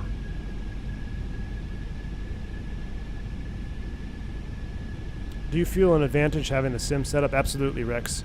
Especially going into training. Like I was kind of saying at the beginning of the stream, you know, the sim is fun. We do a lot of fun things with it. It's juicy. You know, it's cool to look at that. But at the end of the day, with the add-ons we have and in this sim world that we live in now, it is one hell of a training tool. So it definitely keeps you, it can keep you sharp. It really can. Zach, you're liking the Phenom? It looks good, I will say that. I don't have it yet, but it looks good. Alright, approaching Nove at 1,800 feet. We'll hit the recording and configure up. Thanks for hitting the 320 subscriber mark, guys. Appreciate that. Hard rock off the nose. Fantastic. Alright, I'm looking to the right so I can turn my recording on. That, are you kidding me? That's realistic for you. Recording is on.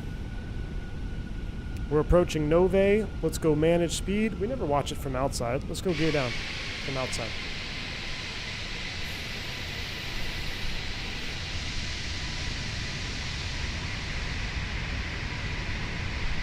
Follow the traffic, JetBlue 714, 10 miles out, fully stabilized. Via Phoenix minus 10, flaps 3. And VFE minus 10, flaps full. Landing checklist. Cabin crew advised, auto thrust speed, auto brakes are low, ECAM memo, landing all green, landing checklist is completed. Oh my word, look at Lauderdale down off there in the distance. Little cruise ship out there.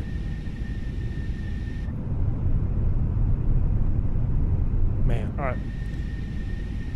We're going to leave the autopilot, we're going to leave the auto thrust on. I will disengage the autopilot, Cat 1. Let's see how we do. 20 knots on the nose. Let's see what happens here for the wind shift.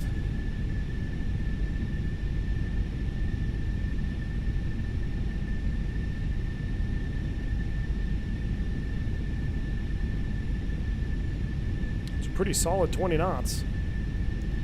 You can even see the waves on the little ponds down there.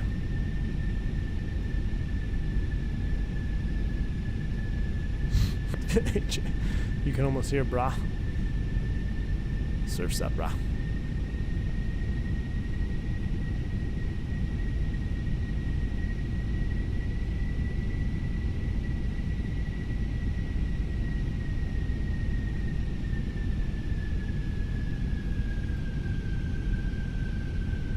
Now that wind is bleeding off. Look at that, wind's bleeding off.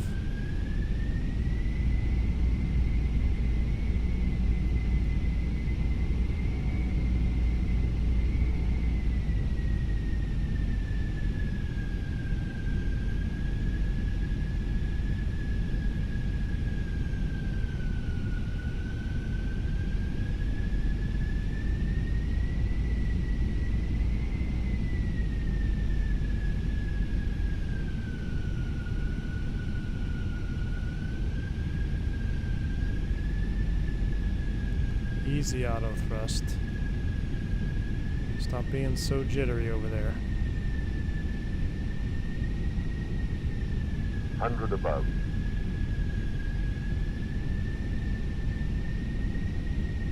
200. Minimum.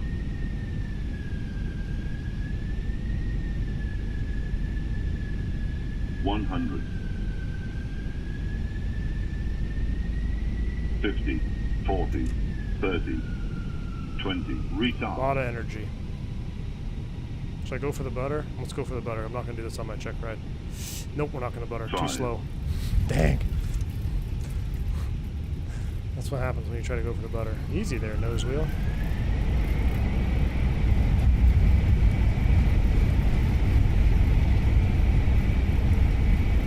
Spoilers, reverse screen, we're decelling, manual brakes, idle reverse. That was not a crash test, dummy. Get out of here. Get out of here. Kablamo! Okay, that gets me every time. Kablamo! That was not a kablamo. We ran out of juice, but we were at like 5 feet, so we're right. Y'all need to settle down. The old floating thump. Exactly. That's what I call it. That's a good one. The floating thump, where you just kind of, you thought you had the butter, and you can still get the butter. You know how to do it, but then you decide to be an airline pilot, and you just let it come down instead of try to please everybody on YouTube. That's my excuse. Fly Navy endorses this landing. Oh, let's clean it up. Since you endorse it, let's go ahead and do this for Fly Navy here. The V1 stole competition. I know, I keep forgetting Romulus. I keep forgetting to move those power lines. Oh, we got a JetBlue landing over there.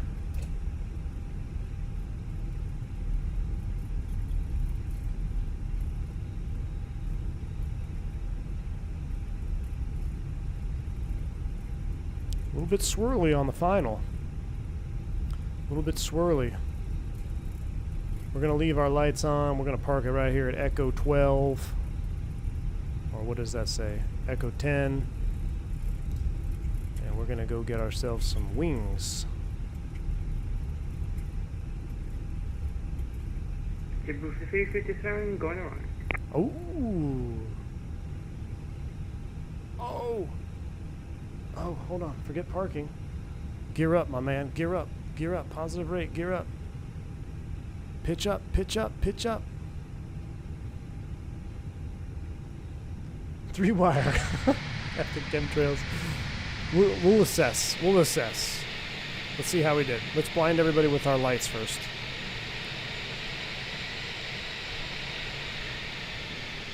Oh, I never stopped the recording.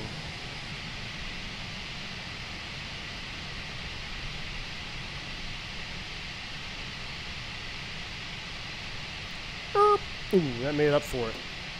Brakes are set. Recording is stopped. Disconnecting from Iveo. Iveo disconnection is done. Full screen cam. Hold on, hold on, hold on. I'm having something.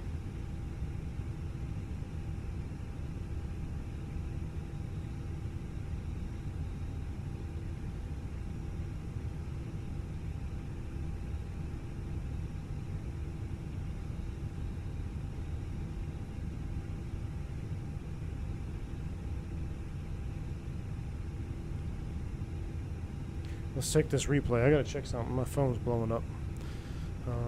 Might have to run. But let's go ahead and see this replay. Everything is set. Flaps coming out.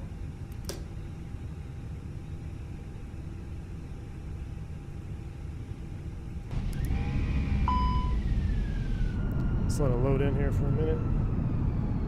Brakes released.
some, enjoy this. I'm reading something, guys. Give me a second. So apparently the JetBlue CEO just stepped down for JetBlue. Robin Hayes, CEO, to step down as airline awaits merger ruling.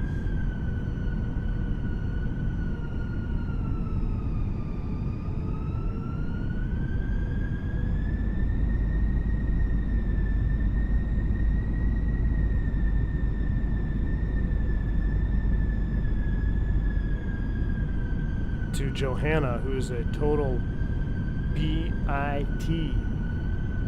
Oh, wow.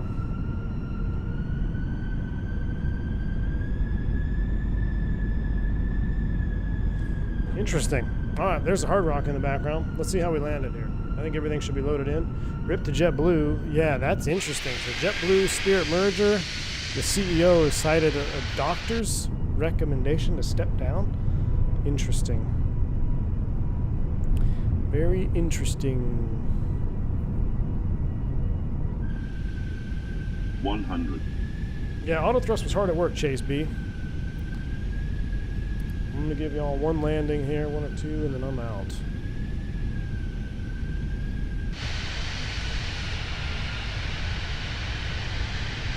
I have no idea if they're gonna paint them green rail cowgirl. I kind of wish they would. I like green. It's my favorite color. All right, power to idle. I was like, all right, I'm gonna float it out for the butter. I think I was flying it like a Learjet. And then just let her settle down. I mean, little nose up wheelie from the brochure. Definitely not the smoothest. I will give you all that. Definitely not the smoothest.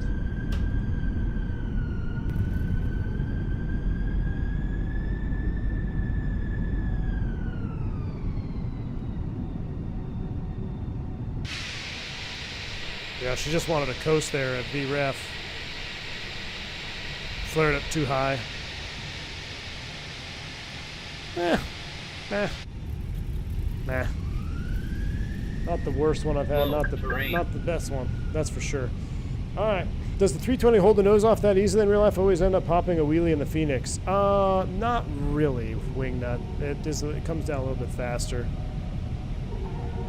But especially with auto brakes low like that, when I'm grabbing, it should bring the nose down.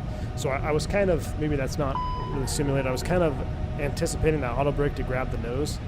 I didn't grab it as aggressively as I thought, so I had that double action wheelie there. But, meh, I give it a 6.5 out of 10. 6.5 out of 10. As long as we don't get a load 15 report when we go to Indianapolis on Wednesday, we'll be aight. So if you're a member, hopefully you'll be following along. I'll send you some updates, send you some pics. It should be a fun one. I'm going to be gone until Friday, to which I'm probably going to fly Learjet because the Learjet is just awesome. So we'll see. Until then, y'all have a wonderful week. Thank you for hanging out with me today. Thank you for hitting the like button. Thank you for the donations. Thank you for the gifted memberships. Thank you to Green Dot Aviation. Until the next one, chat, y'all stay safe, stay healthy. I'm V1. See you.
Thanks, Captain Chemtrails. We'll see you, man. Fly safe.